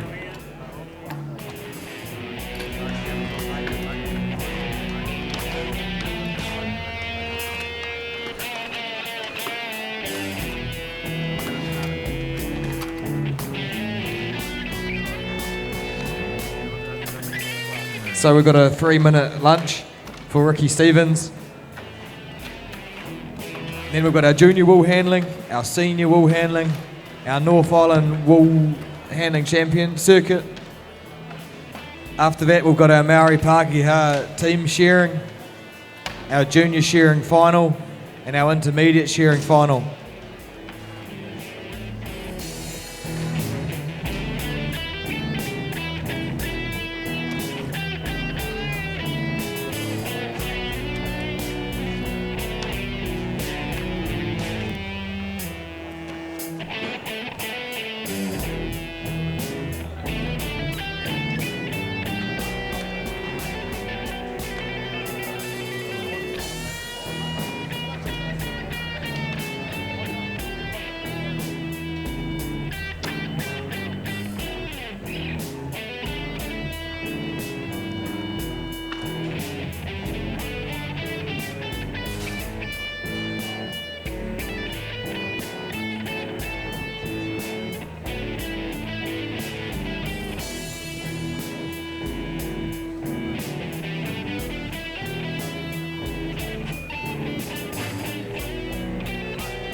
Thank you. Right, can we have, it's 12:40 we're going to be underway and we're into finals, okay, 12:40. So we've staggered our lunches and everything because we've got a lot to get through.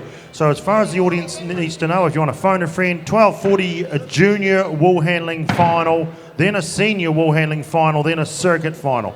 So we need you finalists, you wool handlers, Samantha Baxter, Sarah Davies, Nari Puha, Summer Pritchard to come and draw for stands here now, please. Right, commentator's box where I've got my hand up. Okay? Come and draw, so we're going to roll on in 10 minutes. Now the senior wool handling finalists, please, Sharon Turkaraina, Lashara Anderson, Ash Boyce and Ricky Stevens. Also come and draw for stands, please. Yes.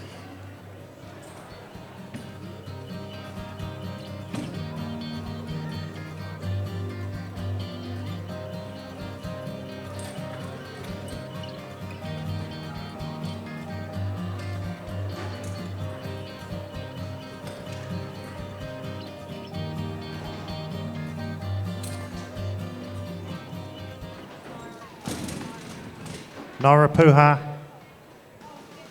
come and draw.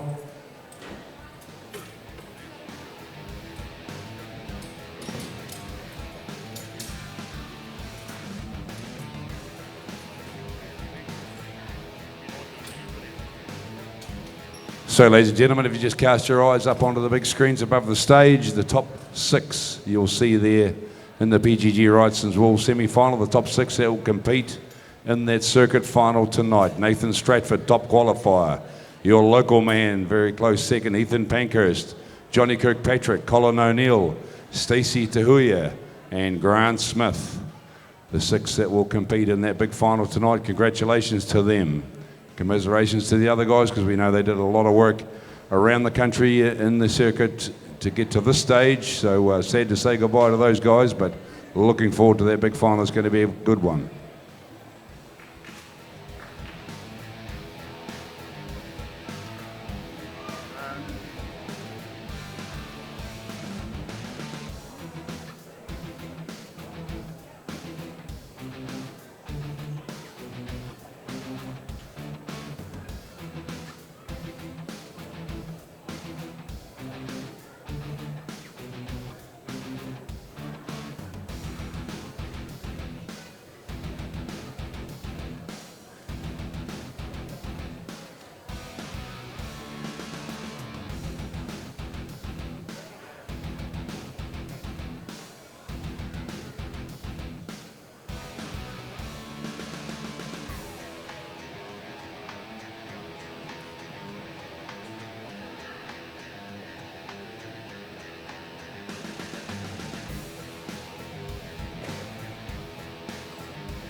Okay, could be another draw. Kieran Herbert, please. Cherie Alabesta, Monica Potai, and Pagan Kororia. Can we have you here for your draw, please?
Morgan Lissington, can you report to the microphone desk? Yeah, it's on in about 5 minutes. Okay, so basically, Final. Yep. Yeah, that's right. And then the, So you you need to basically- know if we're carrying. Monica Portai, if you can report to the microphone desk. Monica Portai.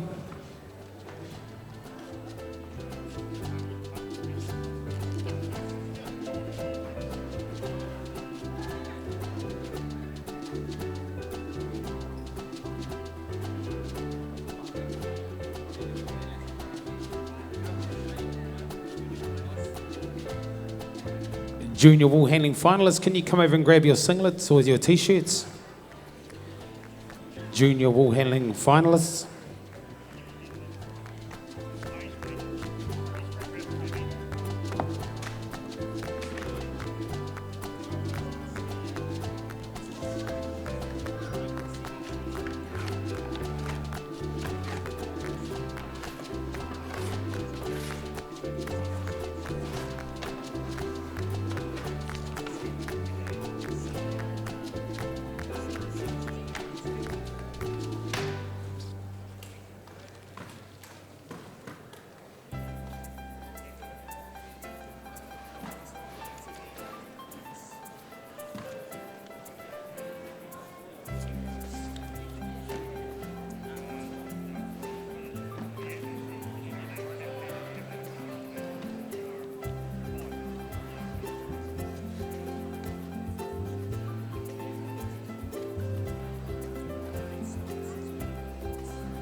Good afternoon, viewers out there in the World Wide Web. We're streaming live to you throughout the world. Compliments of Wairarapa TV and Noise Productions.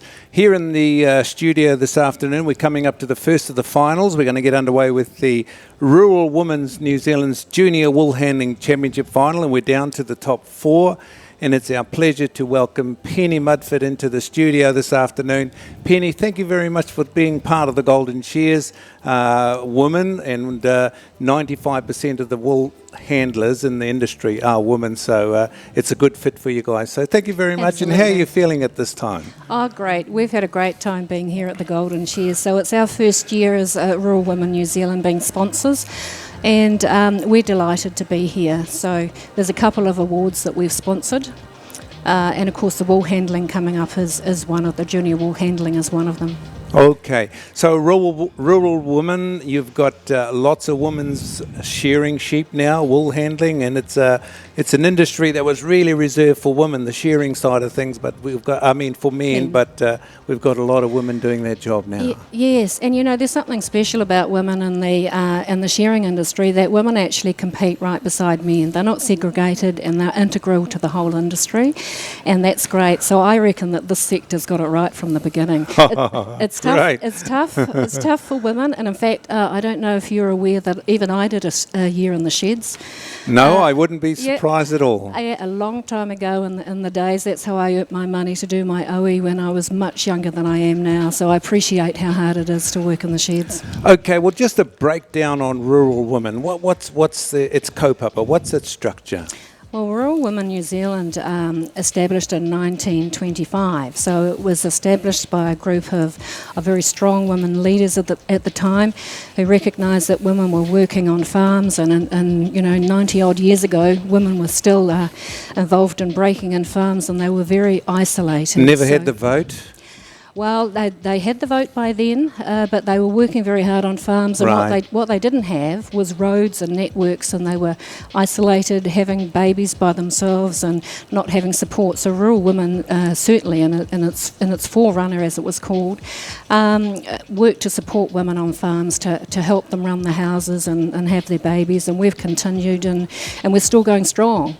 Tino tautoko, that means they gather around one another to support one another. That's how I would describe it. So we're going into your final this afternoon, and I see you've got a stand outside in the foyer there. We encourage everybody to come along. Not necessarily women. You'll talk to anybody. Absolutely. We've got some good brochures there with Farm Strong in terms of giving some good guidance for men's health and how to look after our men as well. So there's lots there on the stand. And you've got somebody from Rural Women presenting the prizes this afternoon? We do. So Fiona Gower's our national president of Rural Women, and she's going to be doing the honours of the presentation this afternoon. Wow. Well, Penny Mudford from Rural Women's, we thank you very much for taking the time out in the studio here. It's a little bit hard to talk to a wall, as what we're doing at the moment. But thank you very much, and congratulations, and we'll cross live now to the stadium. Thanks, you. Corin. Cool.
If we can have our junior wool handlers just... Hello.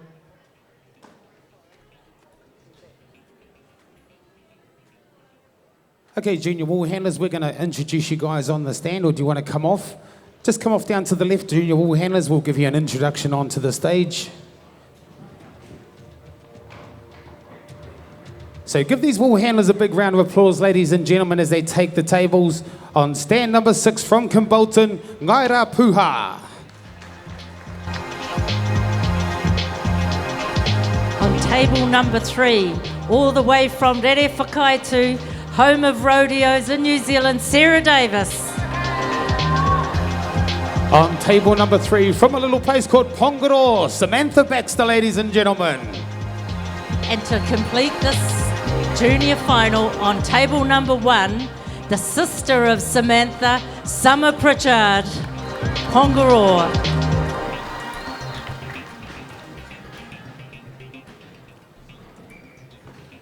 Okay, ladies and gentlemen, we had a few problems with the sheep out the back. They didn't want to come up and get their wool taken off, but sorry, girls, You're coming up and she's a strip club up there. But here we go, our wool handlers are ready to go. We have the green light. Rural Woman New Zealand are the sponsors of this event. They'll be handling 4 long wool fleeces, the seal time 1 minute and 30 seconds. Okay, we're just getting our counters. Once our counters have been given to the judges and the shearers take the board, we'll get started. We're a little bit behind already, guys, so we need to keep things ticking over. Shearers to the board. Timekeepers ready.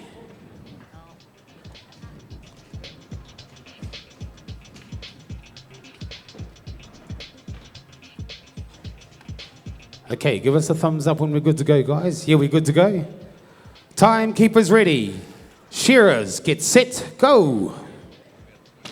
Well, Mavis, this is the youngsters of the wool handling industry at the moment. This is the junior wool handling final. Rural Woman New Zealand are the sponsors. These wool handlers, they'll be handling 4 competition fleeces. Now, in around this table, we have 9 different baskets, and in all of these baskets, there will be a different line of wool. I think there's 1 spare basket, so they actually have 8 baskets plus 1 for maybe dags or anything else that might come up. So these wool handlers, at the moment, there's no other fleeces except for the one coming off, so they'll be sticking to their shearers. And there's not a lot of skirting that happens on the board, ladies and gentlemen. You're allowed to skirt the belly that comes out the back usually. And in around the crutch, we have a bit of short crutch wool, a bit of sock wool, a bit of pizzle, and sometimes a bit of dag wool. So that all goes into different little baskets there. The shearer then moves up around the head, and around the head we have a hollow fibre. It's called a modulated fibre, and that does not accept any wool dyes. So if you get a black carpet with any of the top knot wool in it, you're going to have little white specks through your black carpet. It's not good. So that's got to come out and go into its own little basket as well. And then they get onto the long blow. There's not a lot the wool handler can do here except for move behind the shearer, keeping her work area nice and clean. They'll get to the last side, take the cheek off. That's a hollow fibre as well, so that gets graded in that other little basket. And they come down the last side. And here we go, Mavis, the first throws are about to come off.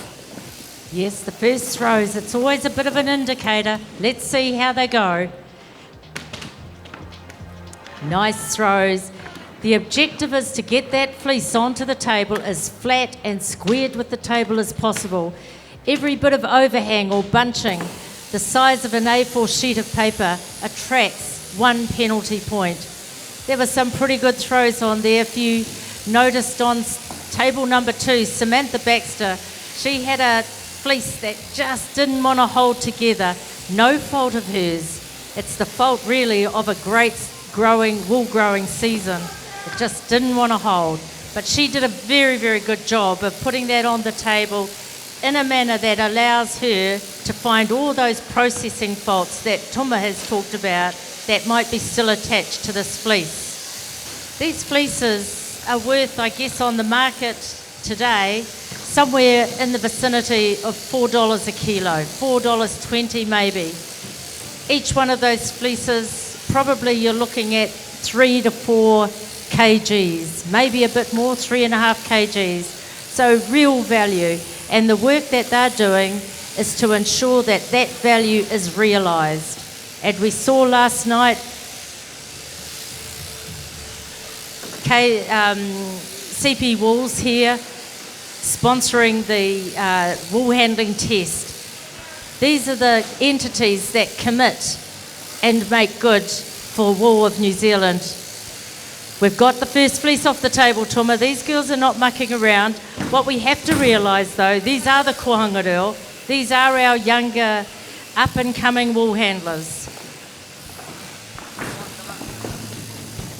Second throw. Oh, some lovely throws there. Sarah had a big old woolly monster, but she's landed it nicely. I think the best throw was down here on table number 1, Summer Pritchard. She had a very, very good throw. A little bit of bunching on Samantha Baxter's fleece. We had young Sarah Davis Mavis on too. Her fleece was fairly big. She did quite well to get it on the table, didn't she? She did. Ngaida also had a very, very good throw down this end, and she's working very diligently around, making sure that she's back to the shearer when she needs to be, to collect and sort that belly wool, then to get into this undermine to make sure that all those short pieces that can be a contaminant to the main line are all well removed. Very diligent, very thoughtful work around the table and around these shearers. But each of these young women have been around the shows, we've seen them all, they've completed the circuits, and this is the reward. The reward is Golden Shears Junior Final. There's a lot of people who covered this. Lovely Ngaida, that wool off the table, she's first. I just noticed Summer down here was working around the top of the table, around the neck, and she was trying to get a thistle out. Don't worry about that, Summer, we'll get it out after we've finished. So a little bit of VM maybe in some of these. I don't think there's a heck of a lot. So VM is vegetable matter, and that's anything from a thistle to grass to scrub that may be in the fleeces. These need to be removed. They are a fault. Lovely throw there from Ngaida. She's getting that board cleaned up. Her shearer's gone back in. Nice, Sarah. Good throws down your end too, Tuma. A bit of bunching, bit of overhang, but on the whole, pretty good, you reckon? Yeah, pretty good. She, it was quite weak in the back, that fleece, and she actually lost a little bit. But not too much. There wasn't too much to worry about. It actually looks like quite a clean fleece. So that's a bit of a bonus. There won't be a lot for her to pull out, just a point skirt. But here Summer goes. She runs back to her shearer. These young junior wool handlers, you can tell that they've been watching the senior and the open wool handlers, because a lot of them, you know, they sort of move like a lot of these open wool handlers. You know, just a little wee bit slower, not quite so accurate, but that will come in time, won't it, Mavis? Sure will. And each of these junior wool handlers will have a mentor, a teacher, maybe two, maybe three of them. But certainly those girls down that far end, the Pritchard girls, would have had a lot of tutorage from Carmen Smith. Well done, Carmen. You've done a brilliant job with those young Pongaroo people.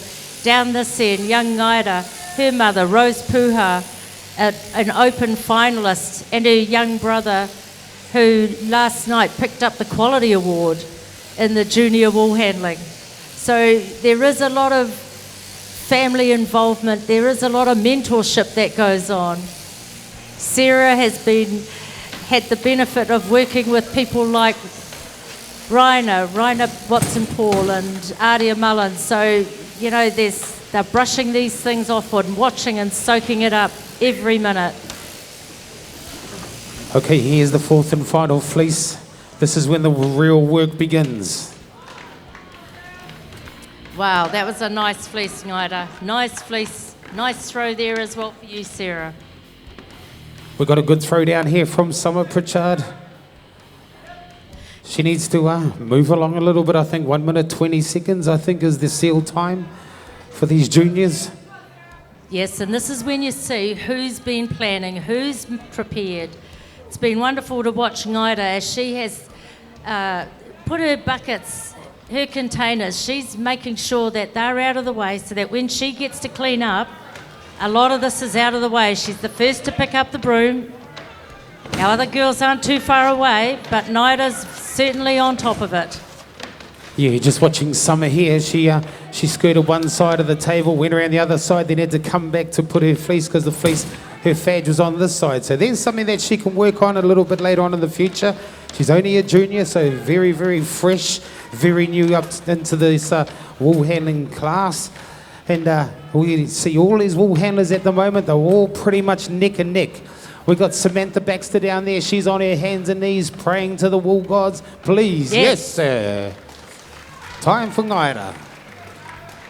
We've got Summer Pritchard here on table number 1. Have a look around. That's the way to do it.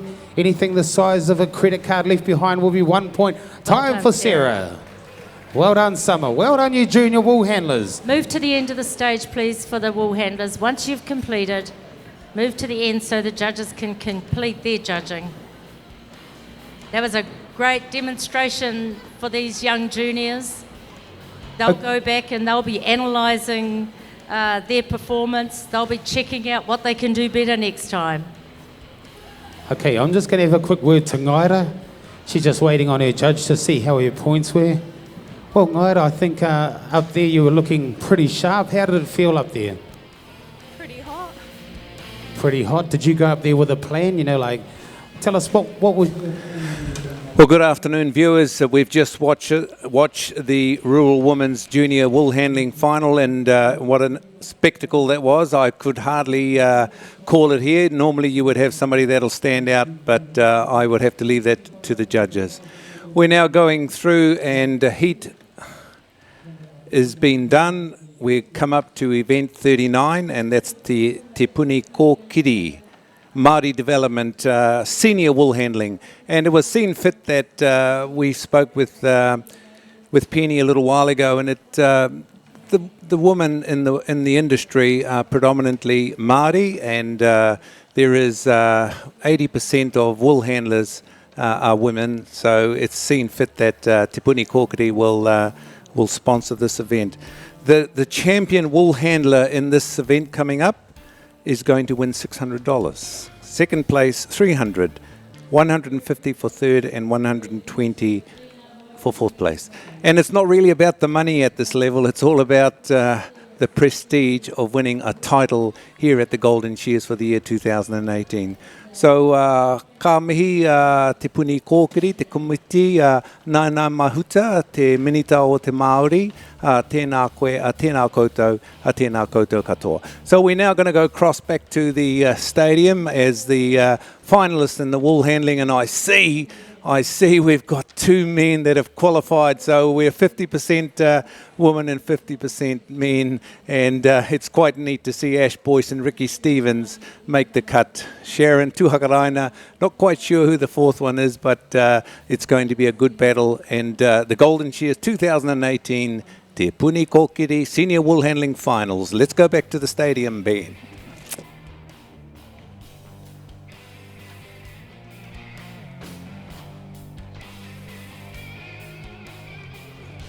Table one, we have Ash, and I know Tom is going to introduce you all up, but can we ask you to set up as quickly as you can? We have a green light, so we want to keep this show on the road.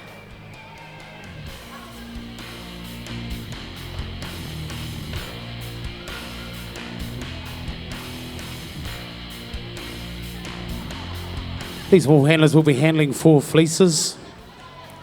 Set yourselves up, guys, and then come down to the left of the stadium. If you've got family and friends that can't be here, they can log in via the internet, www.goldenshears.co.nz. There's a few people watching. A little girl, 8 years old, is watching at the moment, Stacey Mullins. She's looking for her nanny, and she's here to say, Nanny, say hello. Hi, Stacey. Okay, looks like we're good to go. Wool handlers, can we have you down to the left and we'll bring you guys on. So this is the Te Puni Kōkiri Senior Wool Handling Final. Please give them a hand as they take the stage, ladies and gentlemen. From Invercargill on table number 4, Lashara Anderson.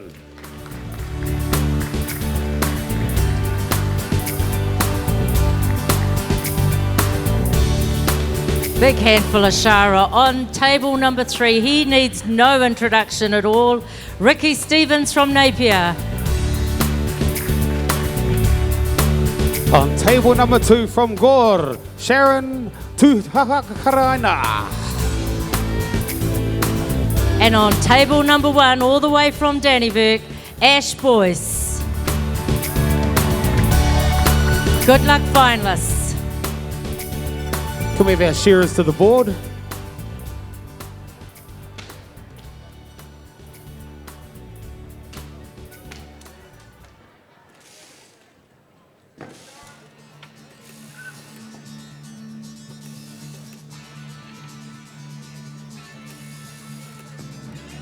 Joe Hopkirk, are you about? Joe Hopkirk?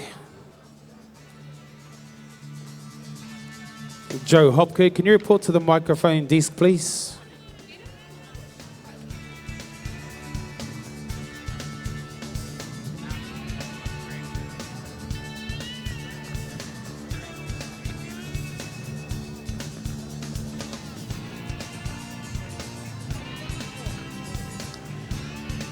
So while we're waiting for our referee to give us the go-ahead, again, we've said it a couple of times through the last couple of days, thank you to Paddy Mason and his team of shearers, competent, reliable.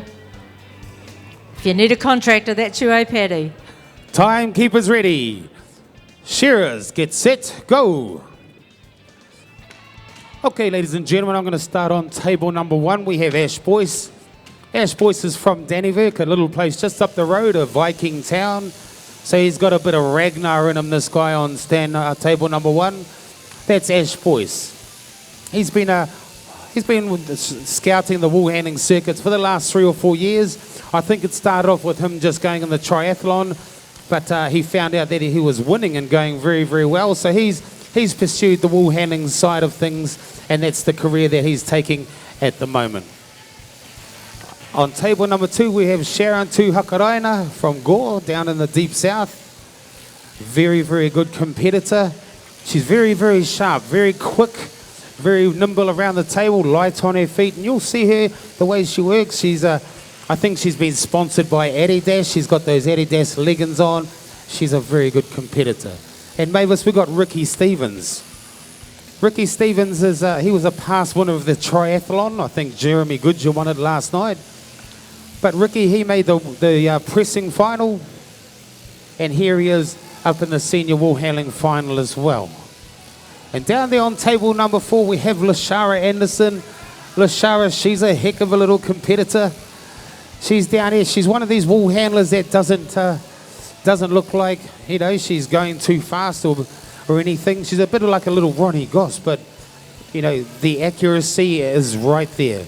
So here we go. The first fleece is about to hit the table. Let's see how these wool handlers handle it. Ash Boyce, he throws from the side. A little bit of bunching. Lovely throw from Sharon on 2. Table number 3, a little bit overhanging. How's it on table 4, Mavis? Not a bad throw down here for Lashara. A little bit of bunching at the top. She would be, I would think, attracting at least 2-3 points. Penalty points for that bunching up the top alone. Bit hard to see from here, but you've got Gail Haitana as the judge, Fiona Walker coming in. They'll be certainly keeping a very sharp eye on it. But yes, although there's a bit of a overhang for Ricky, again, you can see very clearly where the processing faults are. So yes, it's a hassle, but no, it's not the end of the world. And when you get a bit of a bum throw like that, not that it's that bad, you can recover. The big thing is just don't panic, keep your quality right, stay focused, stay with your plan. Yes, a plan. A plan is what you need, ladies and gentlemen, when you get up there and wool handle. You cannot get up there and just please go in the right bin sort of stuff. These wool handlers, they have to be so accurate when they throw the wool in their bins. One reason is if you throw your wool into a bin and it goes into another bin, you are contaminating it. But then you also have to go back and get it out of there and put it in the right bin. So you're making twice as much work for you. So the hand-eye coordination has really got to be bang on here. Come on, shearers, let's go. Let's let these sheep go. Mavis. All the fleeces are off the table.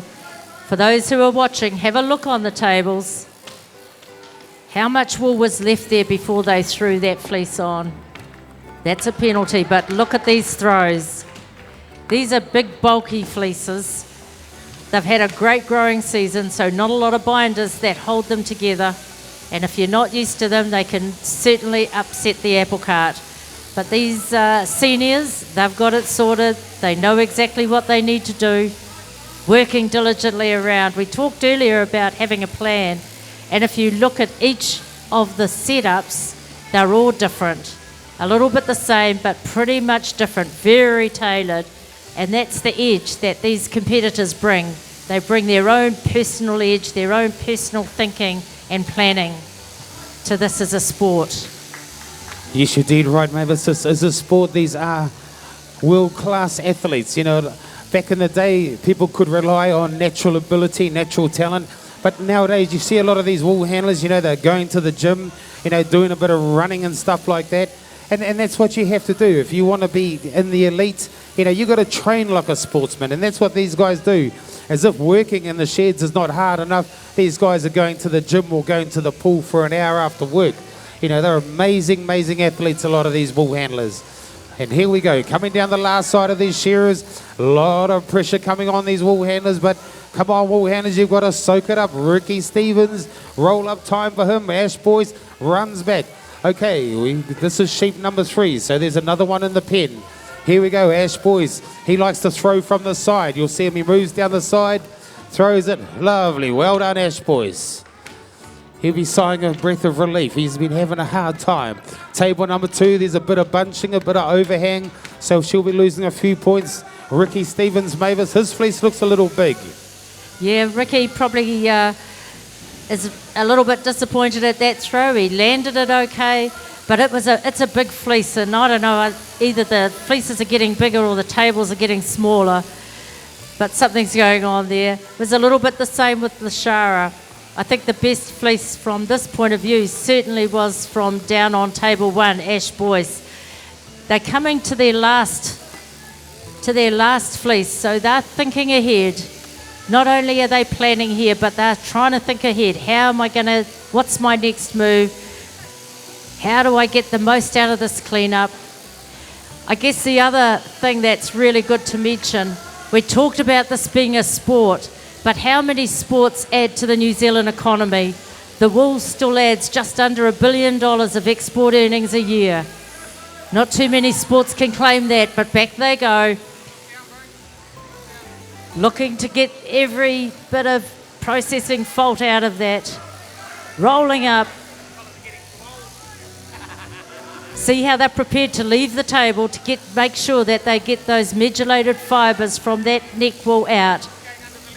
Now we have the roll. Fleeces, tables are all clear, ready for the next fleece and thinking certainly ahead to that cleanup. Here we go. How's it looking? Lovely throw from Sharon on 2. Good throw on 3. Oh, Ash Boyce, that's a beauty. All right, 1 minute and 20 seconds. Let's see what these wool handlers can do. Now's when the pressure comes on. Once the 1 minute 20 seconds has passed, it's 1 point per second. Ash Boyce, he won the pre-shares only on Wednesday. He'll be wanting to back it up with the Golden Shears red ribbon around his waist as well. Here he goes, one side of the table. He's moving down the other side. He is giving it heaps. But Sharon from the Gore, roll up time from Lashara. These South Islanders are giving it to the North Islanders. Come on, Ash Boyce. Mavis, these boys can't keep up. Oh, Lashara's, she is moving smoothly. She's got it sorted. She's having a great time. She's got her game face on. She's breathing hard. She's got the glow going on as well. Who's prepared the best? Who's really thought about this cleanup? We're about to find out. Separating those second pieces in locks now. Ash Boyce uses his hip, he pushes the table over, but the South Island girls are probably about 15, 20 seconds ahead. Here we go, time on table 2. Beautiful finish from those two South Island competitors. But is their cleanup enough? Have they done enough? Is their quality enough? We'll soon find out. Around. There we go, time for Ash. There's a bit of sweat flowing up there. I'm just going to...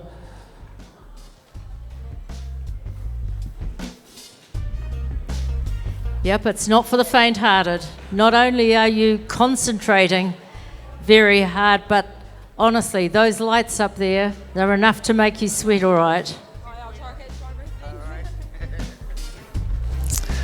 Well, good afternoon, viewers out there in the World Wide Web, beaming live from the 2018 Golden Shears here in the Masterton War Memorial Stadium on a very well, I suppose it is mildly warm, almost hot in Masterton, but it is certainly a nice day out there. And we're getting through the wool handling finals now. We've seen the Rural Women's Junior Wool Handling, the Te Puni Kōkiri Take Māori Senior Wool Handling, and now we come to some North Island Circuit Wool Handling. And our guest in the studio this afternoon is Shannon Bradshaw, Nee Gibbs. So Shannon is the daughter of Maori and Mr. Gibbs.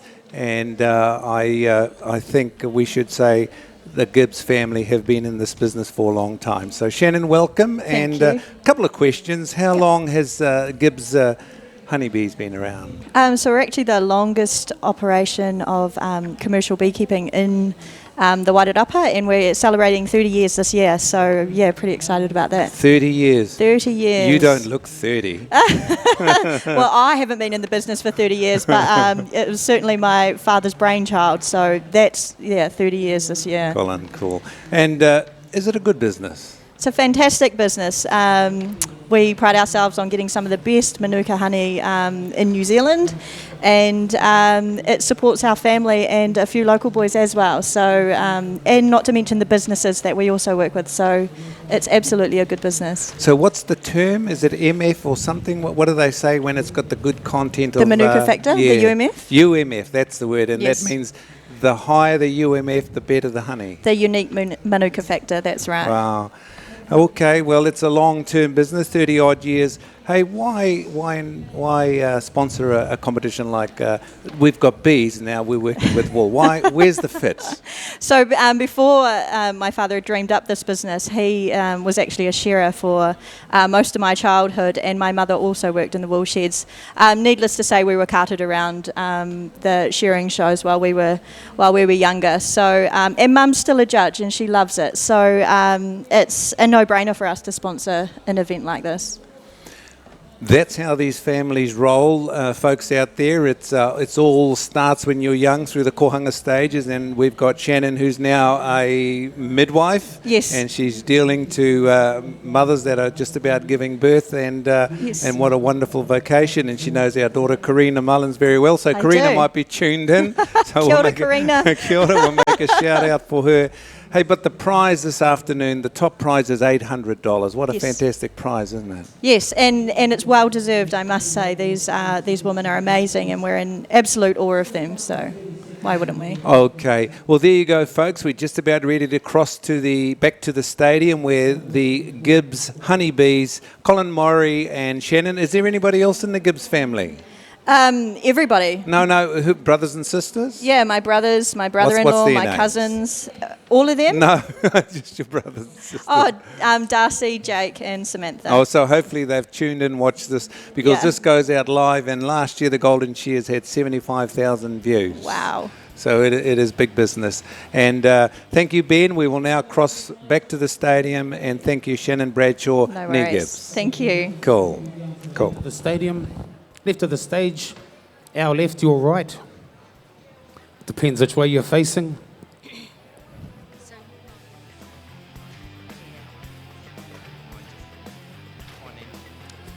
We've got two more junior shearing finalists that we need here to check in to draw for stands. Daniel and Ruben. Okay, ladies and gentlemen, we're going to bring these wool handlers on. On table number 4 from Te Awamutu. Give her a hand, ladies and gentlemen, Karen Herbert. Come on, people, you can do better than that. They've travelled the North Island. On table number 3, from Taihape, Cherie Alabaster. On table number 2, from Alexandra, Pagan Karudia. And from Milton and Coromandel, let's have Monica Portai to the stand.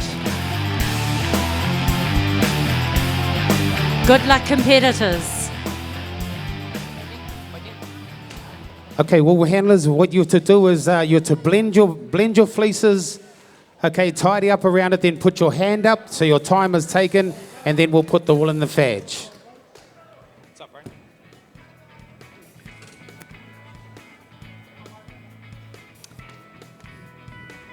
Shearers to the board. Timekeepers ready. Shearers, get set, go. All right, this is a big one. This is a big one. This is of some standing in the wool handling calendar to actually be a member of the New Zealand Trans-Tasman team, to be in a final at Golden Shears North Island circuit. These competitors are rewarded for the miles that they've done through the season. And exciting it is for them. We've talked a little bit all through the day or through the Open about these competitors, but if you haven't been listening or you've just tuned in, welcome to this final. Welcome to Golden Shears 2018 as we work our way to the big night tonight. But on stand number 1, Monica Portai, a competitor with a whole lot of whakapapa in the shearing industry, whether it's her mother or her granduncles or grandfather. They're all there, her grandparents. Lovely to have Monica in this final. She's a strong competitor and moves not just through the North Island, but north and south. I guess the same goes for Pagan Karodia. Probably coming up to a wedding anniversary very soon, I might say. Daughter of Dion Morel, daughter of Tina Lemene. Couldn't get any better than that. And then, of course, on number 3, we've got Cherie Alabaster. Her father graced these boards many, many times in the Open shearing. But here's Kieran. Let's see what Kieran can do. First to turn. Yes. Very good throw. Little wee bit of just some stuff dropped off the end. A little bit of bunching. Cherie will be a little bit disappointed in that one. Over the side a bit, but hey, you know, she's experienced. She's got it. Tuma. She has got it. Pagan Karodia walks around the top of the fleece. Neck wool coming out. Monica's right there with her as well.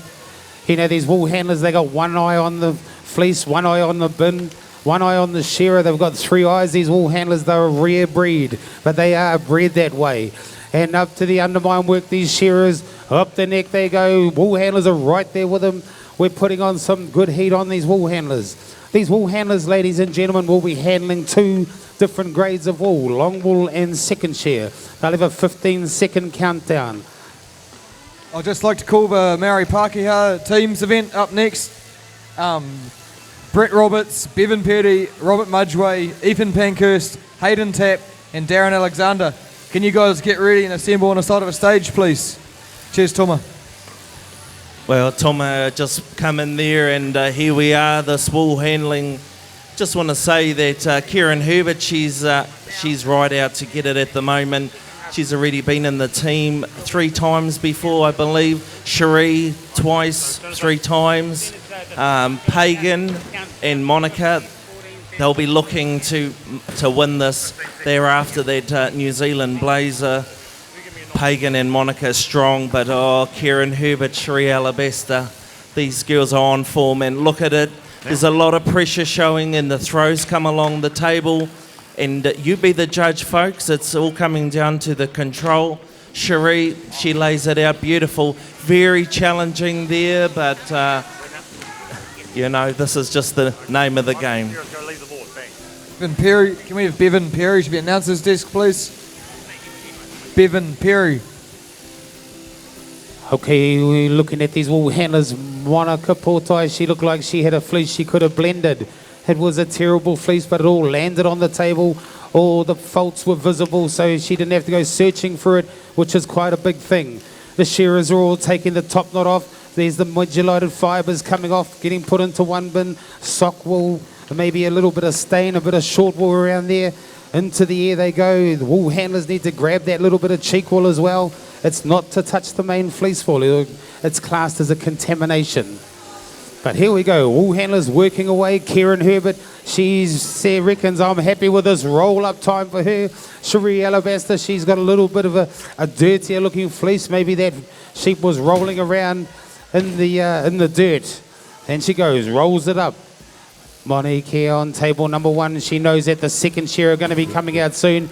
She doesn't want to cross-contaminate the wool. So there she goes. All these wool handlers are all on the same path. Once the shearer finishes sheep, there will be a 15-second countdown. Here we go. The countdown will begin shortly. Gerald, once they pull the cords. Okay, here we go. 15 seconds, ladies and gentlemen. Last to the full ball. 15, 14, 4 beautiful throws. But these 13. ball handlers now, they're on it. 12, They've got 12 more seconds. It's 11, going. And these shearers 10. are ruthless. When it gets to 0, they'll be out. 8, 7, This is the pressure that happens in a 6. wool shed. 5, Who's on it? 4, Who's going to make it? 3. Who's not? 2, 1. Shearers to the board. Oh, he's still got a bit of wool on the table. Kieran Herbert, I think, all the two that are a bit longer in the teeth, Mavis, they've managed to get rid of their fleeces. So each of these competitors were able to plan out their own strategy in terms of how they were going to manage that. You can see what the different strategies are. Monica and Kieran certainly are looking at how they can maximise their space by turning their tables. Cherie and Pagan have opted just to leave it where it is. Let's see who's chosen well. Now, some of these oddments can be mixed, some cannot. I think the socks are able to be mixed, but very little else. These competitors know what they can do, they know what they can't do, so they can't mix those full wool oddments with the second shear oddments. Well, Mavis, I'm just down here watching Monica Portai. She's got a bit of wool on the ground, got a bit of wool on the table.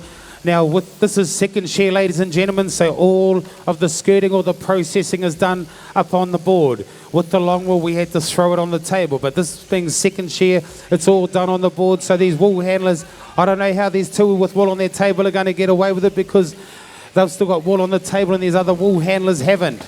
But like Mavis was saying earlier, it's all about your routine. See how you go, keep the pattern, keep it going, try not to panic. And at the moment, if I was these wool handlers, I'd be panicking. I'd be thinking, what the heck do I have to do to catch up with these other two, Mavis? Yeah, but it is all about the plan. And Karen down here now has cleaned up under her table all her crossbred wool. The full wool has now been managed, handled and set aside. So that leaves her free to simply concentrate on the next two second shear fleeces. You know, that's a bit of a mental lift. When you've still got some of those other fleeces, it can just play on your mind a little bit. So it's that strength of mind that these open wool handlers, these premier, creme de la creme competitors have. They know how to handle the pressure. Excuse me, Mavis. Bevan Perry, one last call for Bevan Perry. We've got our Maori Pākehā team. You need to be here now, otherwise we're getting the next person up. Bevan Perry.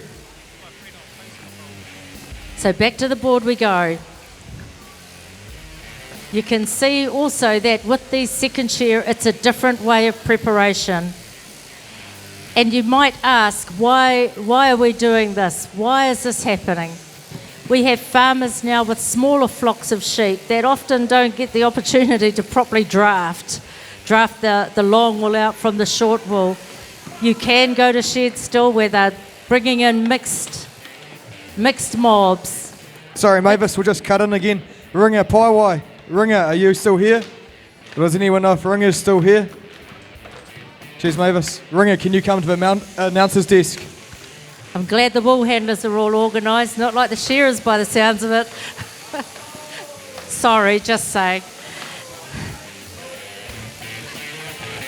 All right, so we're on to the last sheep for the second shear.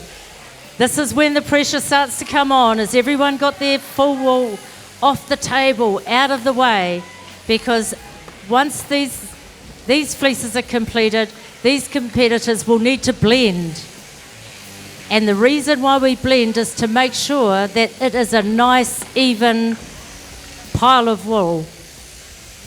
That even if there is a slight difference in length, that slight difference won't be recognised, that it will be well blended. You have a homogeneous, lovely clip of blended second shear wools. This second shear is seen mainly up in the central North Island. Not as much full wool up there. A lot of full wool on the east coast. Some over on the west coast, but a lot more second shear probably to do with weather, to ensure that the clip that they do get is white and bright. Just about ready for the turn off of the last of the second shear. Now it's 30 seconds. That's all they're given to get that blend. The shakedown, ladies and gentlemen, there we go. Shakedown going on. We've got to make a big, big mess, and then we've got to have to clean it up. What's the point? Well, the point is we want to blend all those fleeces into each other. These judges at the moment, they don't know where to look, because if these wool handlers shake the wool into their baskets, they're going to impede penalty points. It looks like it might be Monique. Oh, time for Kieran. Time for Cherie. Time for Monica. Well done, Pagan. A lot of blood, sweat and tears lost in this heat, ladies and gentlemen. It's not for the faint-hearted. And we don't want them to be faint-hearted, because these are the competitors that will be required to front up to the Australians. And they're mean competitors as well. Okay, so these competitors will just put the wool in the fag. Kei te mihi atu ki au koutou I tēnei wā, no haramai ki te whare mahara, the Masterton War Memorial Stadium here in the beautiful Wairarapa. Hey, we're beaming live from the Golden Shears here, and we're getting through the wool handling finals, and it is now time we arrive at a shearing teams event, and our special guest this afternoon from the mighty Wairarapa Moana, Rangitāne me kahununu, Sonia Rimene. Tēnā koe te rangatira, hoa rangatira. Tēnā koe, tēnā tātou katoa i te whānau o Wairarapa, e ngā manihere ngā hauewha. Tēnā koutou. Kia ora, kia ora. Hey, just a couple of Pātai questions, and we're beaming live to the World Wide Web at the moment, so kei te aha Wairarapa Moana. Who is Wairarapa Moana? Well, Wairarapa Moana comprises of two parts. One's the Wairarapa Moana Incorporation, and that's the arm that drives the commercial business, and the other is Wairarapa Moana Trust, who provide the social elements. So Wairarapa Moana have been in the agricultural sector for up to 50 years. So one of our interests in supporting Golden Shears has been the pursuit of excellence in agriculture.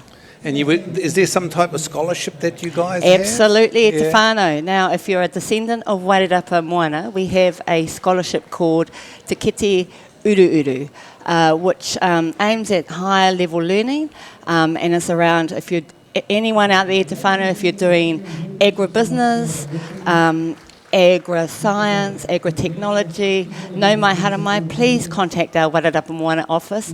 This scholarship is available now. It's